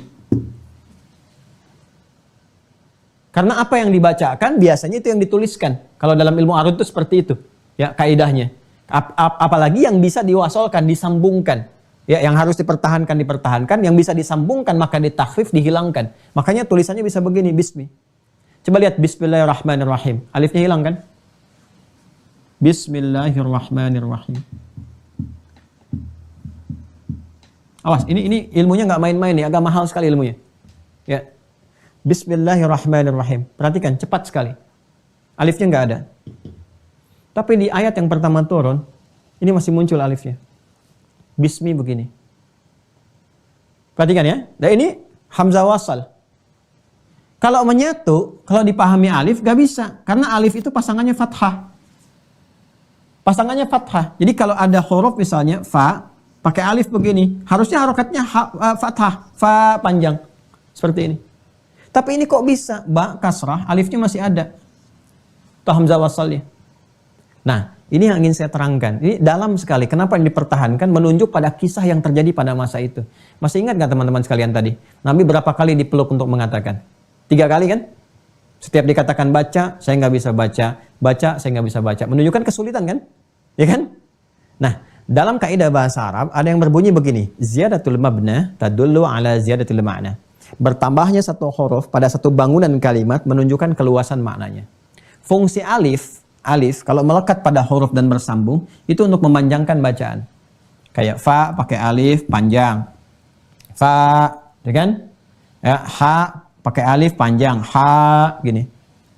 Sin pendek pakai alif panjang, sa. Nah, panjang ini secara gramatikal itu berpengaruh pada makna. Jadi kalau ada huruf ya dalam kalimat ada alifnya, itu bukan hanya menunjukkan panjang pada bacaan, ke makna pun berpengaruh. Artinya apa yang dikerjakan dengan kata kerja yang ada alifnya itu menunjukkan proses yang tidak mudah, yang panjang, nggak cepat sifatnya. Sesuatu yang berproses, yang panjang, tidak cepat, tidak mudah. Jelas? Nah, sekarang apa yang menarik? Perhatikan baik-baik. Ketika ini ditunjukkan, padahal ini hamzah wasal bisa disambungkan, tapi diputus kayak seakan-akan jadi alif. Ingin memberikan kesan, apa yang kamu rasakan sulit untuk membaca ini? Iqra bismi. Apa yang kamu rasakan sulit, panjang, susah? Karena kamu nggak mengalami proses seperti orang-orang belajar, nggak punya guru, nggak pernah masuk madrasah dan sebagainya, ya, maka lakukan semua ini karena Allah yang menciptakan kamu aja begitu mudah, apalagi menjadikan kamu bisa mengikuti bacaan. Kalau kamu bisa kerjakan itu, maka ini yang tadinya fathah itu, ba itu, jadi kasrah tuh. Ya, memang asalnya kasrah, nggak berubah gitu. Ya, tapi kalau kita ngikut kaidah ke awal, kalau ada alif, ya kan? Ya, apalagi di sini hamzah wasol masih nempel, ya kan? Ya harusnya kan dibuang, tapi kenapa masih diadakan? Ingin memberikan kesan bahwa ya sesuatu yang dikerjakan karena Allah, walaupun itu susah, sulit, berproses, akan menjadi lebih cepat dan mudah. Karena itu ketika nama Allahnya langsung disebutkan, Allah disebutkan dengan sifat kemurahan hatinya, Rahman dan Rahim, alifnya hilang. Lihat, Bismillahirrahmanirrahim. Inilah rahasianya, kenapa setiap kita beraktivitas yang baik-baik, mesti diawali dengan Bismillahirrahmanirrahim. Selain mendatangkan pahala dari perbuatan kita, itu menjadikan Allah dengan Rahman dan Rahimnya mempercepat dan mempermudah semua pekerjaan kita. Ya, itu yang Nabi katakan, kullu amrin dzibalin la yubda'u fihi bi bismillahirrahmanirrahim fahuwa abtar. Setiap perbuatan baik yang enggak diawali dilekatkan dengan bismillahirrahmanirrahim di awalnya, maka terputus. Terputus dari pemberian pahala, terputus dari berkah, dan terputus dari bimbingan Allah Subhanahu wa taala. Bimbingan itu yang menjadikan mudah. Makanya mau makan bismillahirrahmanirrahim, mau minum bismillahirrahmanirrahim, mau bekerja bismillahirrahmanirrahim. Itu bimbingan datang. Diberikan arah keberkahan sampai pahala diturunkan. Ini poinnya. Jelas ya? Ini mahal sekali loh. Mahal sekali. Ini dianggapnya seperti biasa, padahal dalam. Makanya pesan kuat dari sini, kalau kita ingin memulai menguatkan akidah, berhijrah, menata diri lebih baik, motivasi yang terbaiknya ini, Bismillahirrahmanirrahim, lakukan karena Allah. Kan karena yang lain. Itu jangan ada teman hijrah, kita ikut-ikutan, bagus. Tapi motivasi terbaiknya lakukan karena Allah memang menuntut itu. Kalau ada orang ingin belajar, masuk Mira, saya pengen juga lah seperti dia, bagus. Tapi arahkan sepenuhnya ini, lillah. Bismillahirrahmanirrahim. Arahkan semua karena Allah. Bukan karena materi, bukan karena ingin dunia, ingin itu, ingin ini. Tapi ketika semua diarahkan kepada Allah, maka Allah jadikan semua yang sulit menjadi mudah dengan izinnya. Walaupun tetap mengalami proses melewati ujian. Jelas? Nah, ini dijelaskan oleh Allah. Iqra bismi rabbikal ladzi khalaq, khalaqal insana min 'alaq. Ya, kalau kita riset betapa rumitnya itu proses menjadi manusia itu. Ya, khalaqal insana min 'alaq. Ya, menciptakan manusia yang kelak beraktivitas itu min 'alaq. 'Alaq itu jamak dari kata 'alaqah, zigot yang menempel hasil dari proses perpaduan antara spermatozoa dengan ovum, melahirkan zigot. Ya, itu kan dari perpaduan aja udah kompleks tuh. Ya, kalau diteliti itu kan berapa banyak itu dari sperma-sperma jutaan itu. Ya, yang jadi berproses ketemunya cuma satu atau kembar dua atau tiga, kan? Jadi zigot kemudian itu kan prosesnya luar biasa. Bagi Allah mudah saja. Apalagi menjadikan kau itu bisa membaca, mengikuti bacaan maksudnya. Kau bisa ikuti bacaan ini, disampaikan, diikuti, sampaikan, diikuti. Dengan sifat ummi itu dibimbing untuk bisa mengikuti bacaan. Mudah. Karena yang paling rumit aja Allah bisa jadikan. Ya, Iqra, tegaskan lagi oleh Allah, Iqra, ayo baca. Ya, wa rabbukal akram, Tuhanmu yang paling mulia. Jadi kalau kita muliakan guru karena mengajarkan kita, memuliakan dosen, memuliakan ustadz karena mengajarkan kita, kita katakan nih karim, karomah, mulia, tetap yang paling mulia Allah yang memberikan kepada mereka semua itu wasilah untuk mengajarkan kepada kita. Wa rabbukal akram. Ya, maksudnya apa? Hei, ada orang-orang kepada guru-guru aja begitu luar biasa pengen belajarnya. Anda kalau mendapatkan orang jenius, ustadz bagus, wawasan luas macam-macam, Anda kan korbankan segalanya kan? Waktu Anda investasikan karena pengen belajar. Ya, di kampus ada profesor yang jenius sampai beli tiket hanya untuk ikut seminarnya. Masya Allah. Padahal sifatnya baru karim. Itu pun baru titik lah. Banyak yang lain lebih hebat lagi. Kenapa untuk yang seperti itu Anda sampai beli tiket, sampai keluarkan biaya semesteran, sampai bayar SPP dan sebagainya untuk mendapatkan pengetahuan dari orang-orang yang top itu, yang hebat-hebat. Bahkan sekarang baru masuk ada yang sudah ratusan juta SD loh. Saya kebayang jadi apa lulusan dari situ. Udah ratusan juta. Kan? Itu sampai mengeluarkan uang untuk mendapatkan yang level ini. Ini Allah, ini akram. Makanya akidah itu mahal. Nih. Ini mahal ini. Karena balasannya surga. Anda kuliah di kampus-kampus favorit, dapatnya dunia, ditinggalkan, meninggal juga. Masa untuk yang seperti itu Anda investasi? Ya, sampai ke luar negeri, sampai tiket ini itu, sampai ngejar beasiswa. Ini yang paling mahal, hadiahnya surga. Bukan dunia lagi. Dan diberikan kepada kita oleh yang paling mulia, zat yang paling mulia. Waram bukal akram. Kenapa enggak kita kejar-kejar itu melebihi dunia yang sering dikejar itu? Makanya saya heran ya. Ya, belajar bahasa Inggris itu Masya Allah itu sampai jutaan pun terus. Ya, tapi untuk belajar bahasa Quran ya, dikasih gratis pun masih kurang minat. Saya bingung juga kadang-kadang itu. Padahal dipakai tiap hari dalam sholat kan. Ya Masya Allah. Terus kalau untuk ngaji yang kursus nih, fisika, matematika ini sampai bayar jutaan mau, belasan puluhan juta mau. Tapi kalau untuk ngaji, ya diminta ngongkosin guru ngaji aja masih nawar. Padahal itu akhirat itu. Ya, dan yang diajarkan menariknya itu tentang akidah itu. Ayat-ayat yang mahal itu. Ini surat-surat mahal ini. Surat-surat yang ketika didapatkan banyak mempertaruhkan jiwa para sahabat Nabi itu. Persekusi paling minimal, eksekusi tingkat maksimalnya. Ini loh, ini surat mahal ini. Yang kalau dapat ini berpengaruh kepada jiwa, kesehatan jiwa, kebaikan dan sebagainya. Ini banyak yang ironi.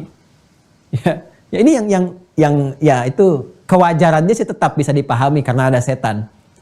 Tapi ironinya kenapa nggak kita lawan? Ya kan? Kewajarannya bisa dipahami karena ada apa? Ada setan. Tapi ironinya kenapa nggak dilawan? Ya, ini mahal sekali. Makanya ulama-ulama dulu kalau ada pengajar itu, ya Imam Abu Hanifah itu saat anaknya bisa Al-Fatihah diajarkan oleh seorang ustadz, itu dikasih tinggi sekali, ratusan dinar itu diberikan oleh beliau itu. Kalau sekarang 1 dinar itu mungkin 2 juta, 2 juta setengahan lah. Kalau dikasih 100 aja udah berapa tuh? 250 juta ya. Itu Al-Fatihah itu. Saking merasakannya ini. Ya, ini bukan pada nominal tinggi begitu gitu, enggak. Dan ustadznya nggak pernah minta. Nggak pernah. Jadi nggak ada dalam Islam itu mengajar untuk minta sesuatu. Tidak ada. Ya, nggak ada. Cuma Abu Hanifah paham. Ini dia abdikan hidupnya untuk mengajar, untuk begini, sehingga nggak bisa bekerja seperti yang lain. Dia berikan. Karena Abu Hanifah kan pengusaha juga, pedagang juga, dagang kain, dan seterusnya. Saya ingin gambarkan betapa tinggi gitu, nilai-nilai ini tuh. Yang nggak bisa diukur lewat dunia. Dan beliau pun berkata, kalau saya bisa berikan lebih daripada ini nggak sebanding dengan apa yang telah kau berikan kepada anak saya. Karena memang mahal sifatnya. Ini hikmah pembelajarannya, yang bukan ukuran materi dunianya di sini. Dunia itu, kalau sahabat-sahabat Nabi, saya lihat sirah-sirahnya itu, mereka itu nggak lihat tuh Pak, Bu. Dia sekaya-kayanya orang yang kaya banget dan kebangetan kayanya di masa lalu itu menganggap hartanya itu nggak ada nilai gitu. Ini dikumpulkan tuh hanya untuk ibadah, support ibadah aja. Yang triliunan itu kan banyak sekali. Ya, itu kalau setiap kali sedekah itu bisa triliunan itu. Ya, pernah tercatat tuh kayak Utsman Abdurrahman bin Auf itu sedekahnya itu sampai 2 juta dinar. 2 juta kali 2 juta setengah berapa? Udah 5 triliun ya. Itu yang sedekahnya itu biasa aja. Dan itu bukan prank loh. Bukan prank, 5T langsung dikasih tuh. Ya, dikasih. Bahkan diberikan ini orang Madinah dikasih semua untuk kebutuhan militer segini, untuk ini segini. Ini biasa. Ya, akibat dari sini. Jadi ternyata belajar ini tuh kalau mau passionnya harta bikin kaya, kayanya kebangetan kayanya. Kalau mau passionnya ilmu, jadi begawan pengetahuan yang nggak nanggung jeniusnya. Kalau mau kedudukan, ya udah mimpin dunia sekalian gitu. Ini dasarnya ini nih. Makanya dilatihnya pun nggak mudah, ya nggak mudah dan pertaruhannya nggak murah. Makanya tantangan dan sebagainya dilewati. Tuh ini, ya. Jadi untuk yang karim aja dikejar-kejar, kenapa yang akram? Ya itu biasa. Kemudian alladzi 'allama bil qalam, ini fitrah. Yang diantara pengajaran yang Allah telah berikan, fitrahnya dilekatkan kepada qalam, tulisan, pena. Ya, makanya ada kenapa saya terapkan salah satu ini spiritnya dari sini. Kenapa Anda harus menulis? Saya berikan fasilitas untuk bisa menulis, ada buku catatan dan sebagainya. Karena itu fitrah dalam berkehidupan, supaya terwariskan lagi. Ya, kenapa? Karena bagian dari ilmu itu, fitrahnya, selain lewat tangkapan hafalan, kita dengarkan, kita pandang dan sebagainya, itu kalau dikodifikasikan dalam bentuk tulisan-tulisan dikumpulkan, jadi buku, itu lebih mudah untuk diakses, lebih kuat untuk bisa berargumentasi, menguatkan sumber referensi. Karena itu bacaan-bacaan penting. Asalnya apa? Kalam. Dari pena. Jadi ketikan, jadi komputer dan sebagainya. Intinya tulisan. Ya, jadi banyak. Ini ayat kalau kita mau dalami lagi, yo baca yang banyak, literasi banyakin. Ya kalau mau pintar, mau dapat pengetahuan, rajin baca literasi. Kumpulkan tuh referensi-referensi dan luaskan literasinya, wawasannya. Sehingga nanti antara karakter ini, moral yang ada dalam sini, di roh, ya ditangkap oleh akal dengan literasi yang luas, jadi karakter kinerja. Jadi kalau sudah bekerja berdasarkan literasi, wah itu luar biasa, hebat tuh. Dan presisinya tinggi di bidang ilmu apapun. Mau dibawa ke pekerjaan apapun, pakar di bidangnya. Jadi jangan nanggung. Mau kerja bidang apa sih? Perminyakan, ya kan? atau di geologi, ya, atau misalnya di astronomi macam-macam. Kalau kita mau ngambil passion itu, jangan tanggung kata Quran tuh, literasinya luaskan, dalami sampai pakar di bidangnya. Di orang Islam tuh harus begitu. Kalau belajar pengetahuan jangan nanggung sampai pakar di bidangnya, sampai di situ. Sehingga ketika diamalkan pun sempurna referensinya. Jangan setengah-setengah. Oh, dia belajar duduk paling belakang, nggak pernah nanya, diem aja. Waktunya minggu tenang malah nggak tenang. Dia malah sibuk pinjam catatan teman, fotokopi dan sebagainya. Ini bukan spirit surah Iqra nih, surah Al-Qalam nih, surah Al-Alaq nih, ya, surah Al-Alaq.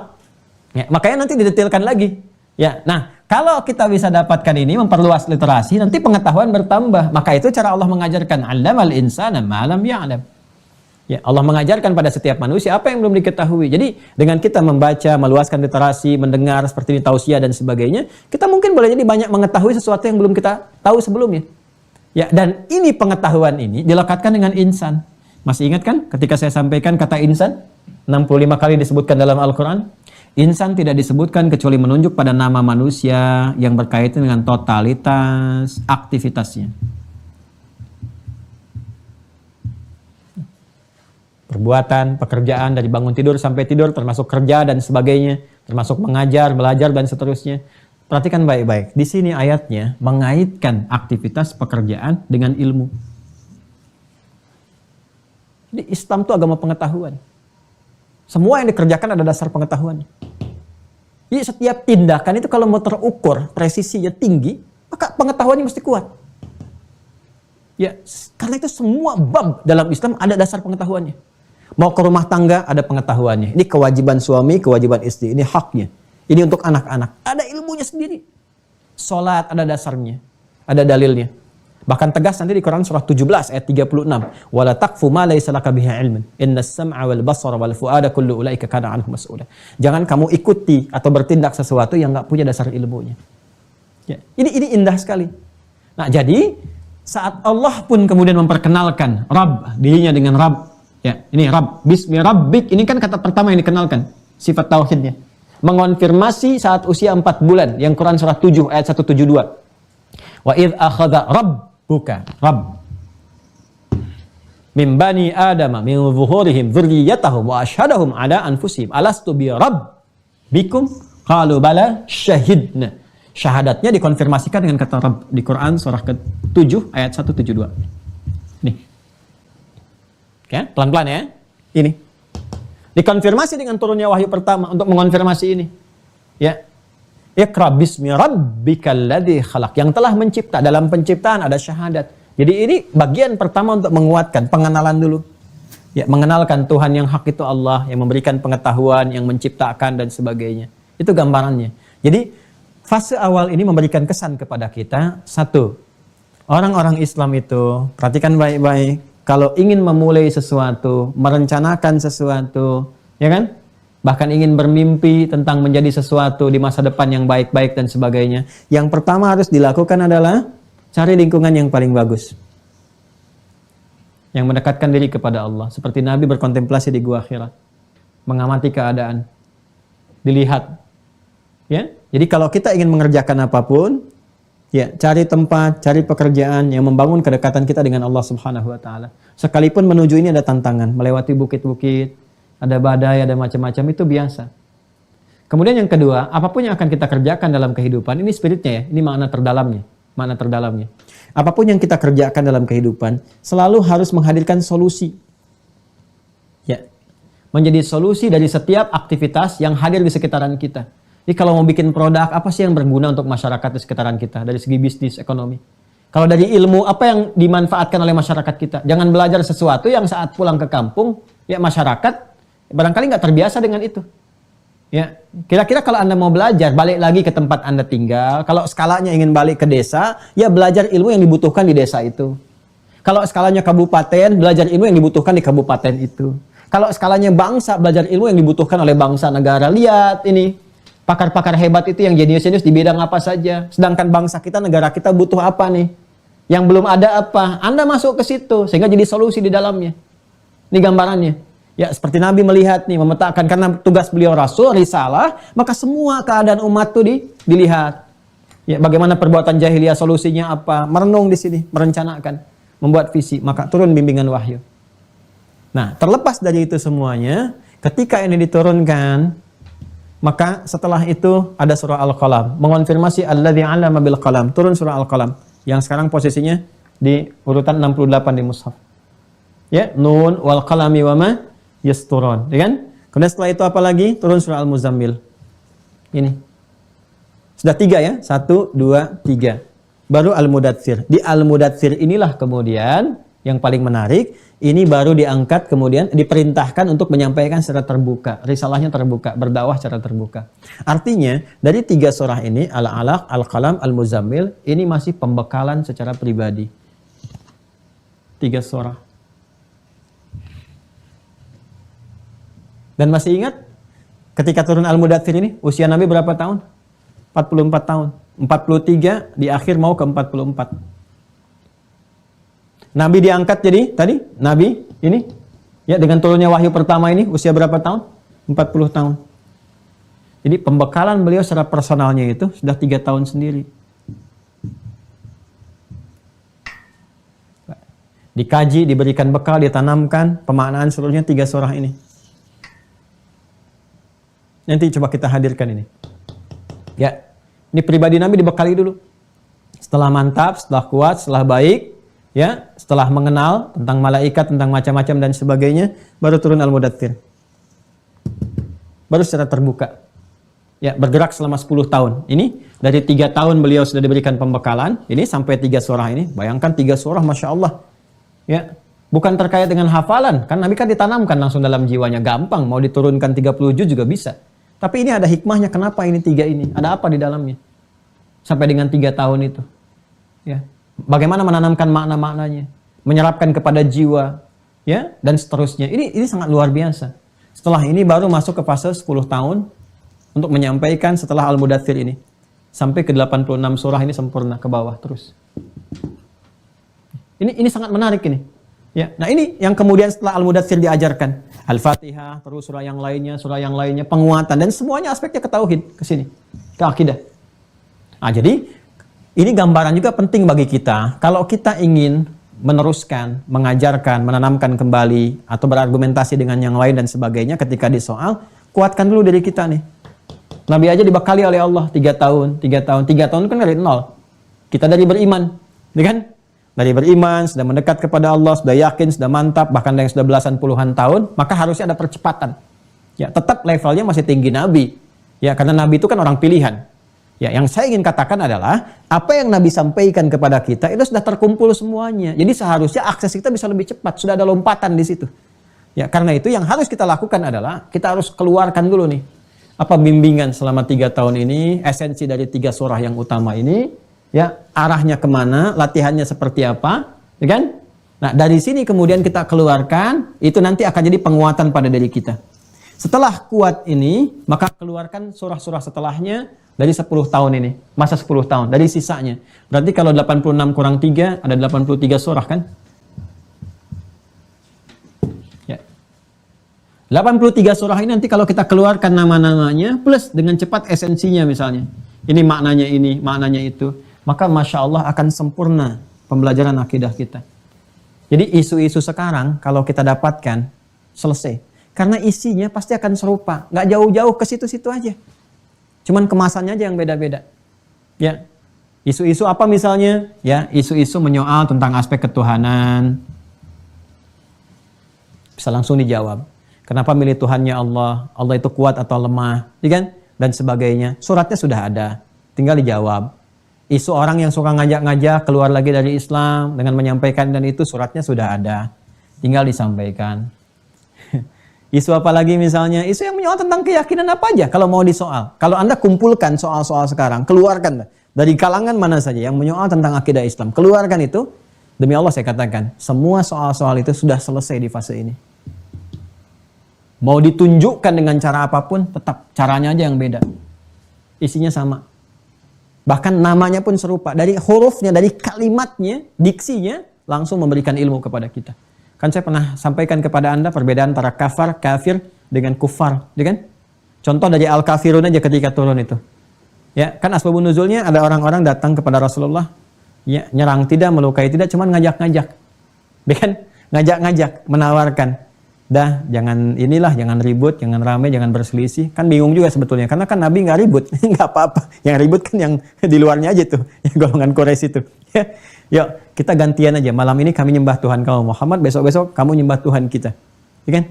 Maka turunlah kemudian legasi terindah, sisi toleransi tertinggi. Qul ya ayyuhal kafirun. Katakan Muhammad SAW kepada orang-orang yang masih menutup dirinya itu.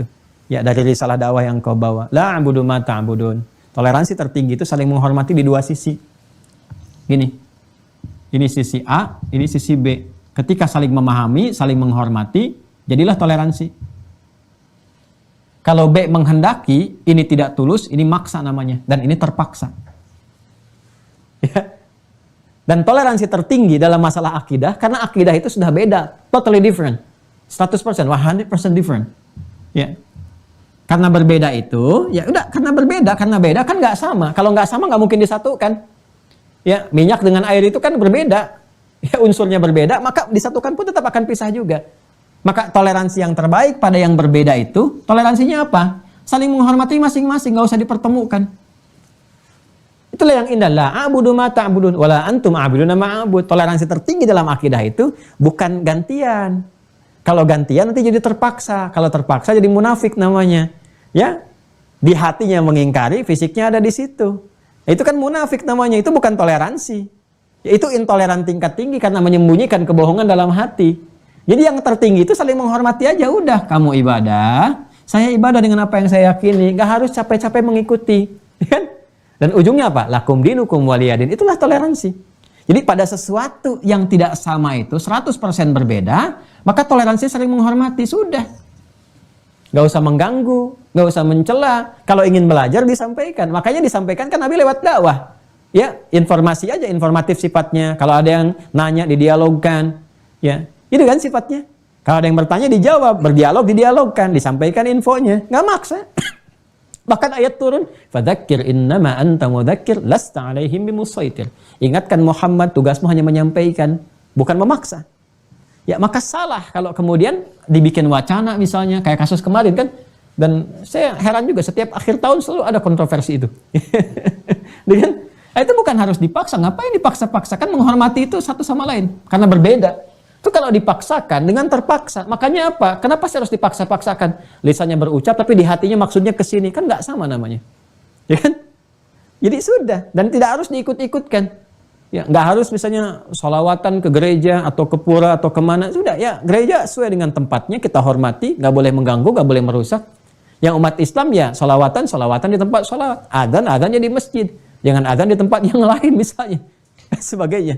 Ya, nah ini kecuali kalau ada bab-bab fikih yang menuntut itu atau ada mustasnayat. Kalau nggak ada sudah, ini namanya toleransi itu seperti itu. Toleransi itu kan kesepahaman bersama yang dibangun di dua sisi. Saling memahami, itu toleran namanya. Kalau satu meminta, satu belum bisa memenuhi, ini memaksa namanya. Dan ini ketika memenuhi terpaksa.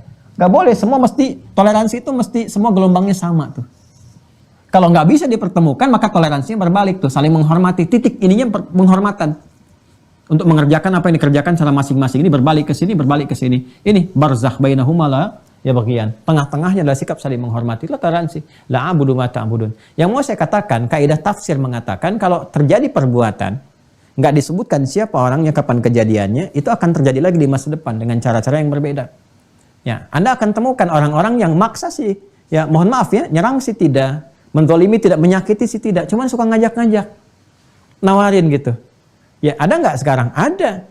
Ya Car Free Day, carnya yang free. Kan? Tapi di day itu kan kadang-kadang ada yang bawa makanan, bawa ini, bawa itu, nawarkan ini itu, ngajak, ada yang ke tempat yang kena musibah, ya bawa sembako, bawa obat-obatan, tapi ditawarkan untuk pindah keyakinan dan sebagainya. Nggak maksa, ya, nggak menyakiti juga, tapi ngajak-ngajak. Ya ini sudah ada suratnya. Jadi kalau kita hafal ini, tahu konsepnya dan sebagainya, bisa menjawab. Ya, jadi begitu ditawarkan makanan, minuman, obat, ya dengan syarat begini-begini, sampaikan terima kasih banyak atas kebaikan-kebaikannya. Ketika alhamdulillah sebangsa setanah air Anda begitu luar biasa pedulinya. Ya, tapi mohon maaf kalau yang ngajak-ngajak seperti ini agak tertinggal. 15 abad sebelumnya sudah ada juga seperti ini. Ya, turun tuh surah Al-Kafirun dan indah sekali, gak ada celaan di situ. Gak dijelaskan oleh Anda surah Al-Kafirun. Wah, bagaimana itu? Anda jelaskan. Malah Anda yang berdakwah di situ tuh. Itu baru satu surat tuh. Tapi kalau belajar Al-Ikhlas, Masya Allah. Ya itu satu Al-Ikhlas saja udah menghasilkan seperti Bilal. Ahad, ahad, ahad, ahad, ahad. Apa tuh rahasianya tuh? Ya, nah ini yang ingin saya sampaikan bahwa di 86 surah ini, surah Makkiyah, ada rahasia terkait dengan akidah, itu yang coba kita turunkan satu persatu. Nanti yang sudah masuk merah, yang sudah bergabung, insya Allah hari ini saya mintakan kepada admin untuk sekaligus menurunkan 114 surahnya. Jadi langsung ada keterangan. Ya, ini yang Makkiyah, ini Madaniyah dan seterusnya. Jadi nanti kita bisa kaji dari semuanya. Jadi walaupun kita nggak dalami sepenuhnya, karena kan ini belum masuk ke tafsir. Kita baru bab akidah. Jadi saya hanya menyampaikan highlightnya saja. Highlightnya udah 2 jam seperempat. sampai pagi ini udah 2 jam kita kan mengajinya. Jadi ini baru highlightnya aja teman-teman sekalian. Ya, surah-surah. Nanti ketika masuk ke tafsir. Ya, kan insya Allah di pekan ini sudah mulai zonasi. Saya sudah mulai dapat daftarnya. Sudah ada.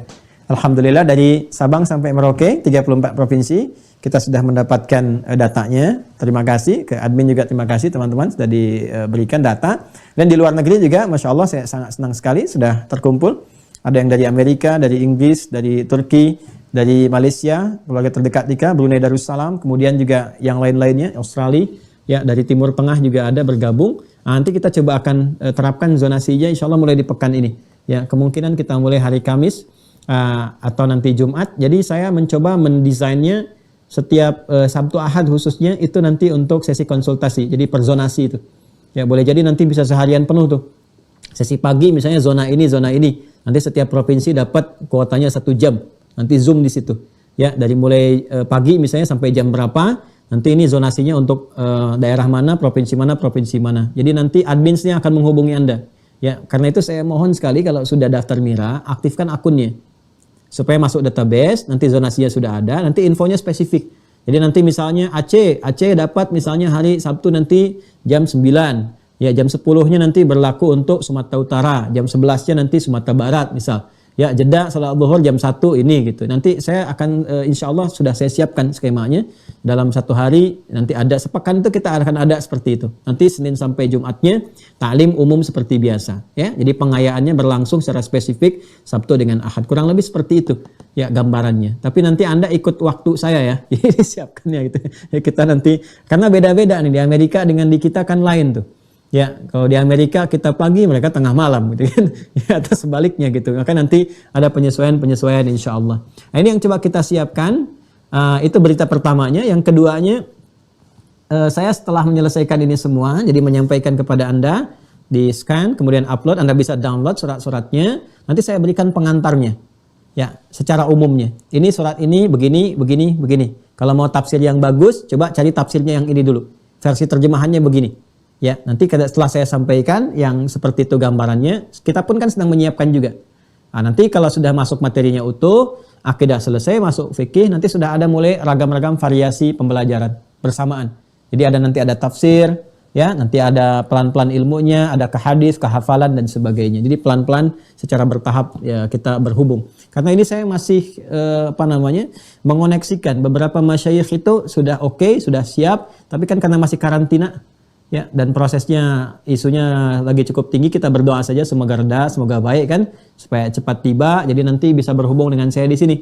Ya, sebelum saya juga minta kepada murid-murid nanti untuk bisa menerjemahkan, ya saya mesti dampingi dulu kan di awal-awal itu. Ya, untuk yang dari tokoh-tokoh dari luar.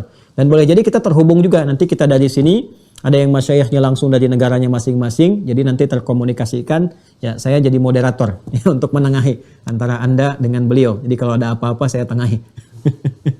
Ya, baik ya, saya kira itu yang kita bahas di kesempatan kali ini. Terima kasih atas perhatiannya. Semoga Allah memberkahi kita semua dan semoga kita semua senantiasa disehatkan, diridhai, diberkahi. Mas admin, update-nya berapa yang sudah ini? Yang sudah terhubung ke Mira?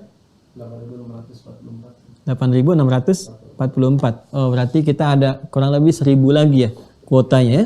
Mudah-mudahan bisa selesai. Kalau bulan ini selesai, kuotanya selesai, nah mudah-mudahan kita bisa praktekkan. Informasi saja, insya Allah sekitar 3-4 bulan, mungkin yang kita lahan SD itu sudah selesai bangunan semua, dan di situ ada aula, nanti zonasi pun saya akan undang. Mungkin setelah Ramadan nanti ya, setelah Ramadan nanti ada kajian khusus yang offline, yang spesifik berdasarkan zonasi kita bisa undang.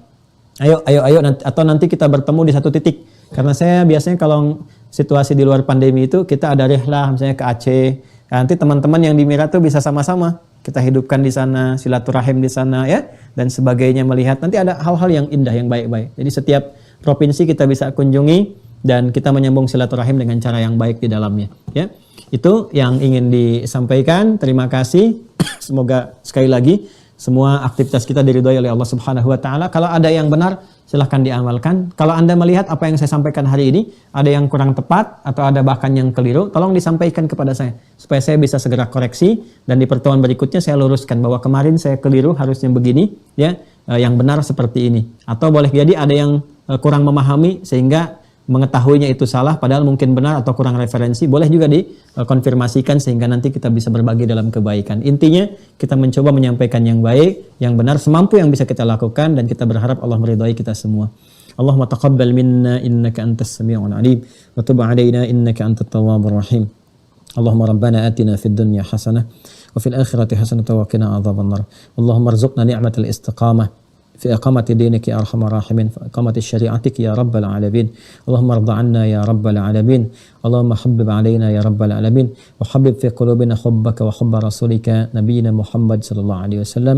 ألحقنا مع الذين أنعمت عليهم من النبيين والصديقين والشهداء والصالحين وحسن أولئك رفيقا. وصلى الله على سيدنا محمد وعلى آله وصحبه أجمعين وآخر دعوانا سبحانك اللهم وبحمدك نشهد أن لا إله إلا أنت نستغفرك ونتوب إليك والحمد لله رب العالمين. Terima kasih, mohon maaf. Assalamualaikum warahmatullahi wabarakatuh.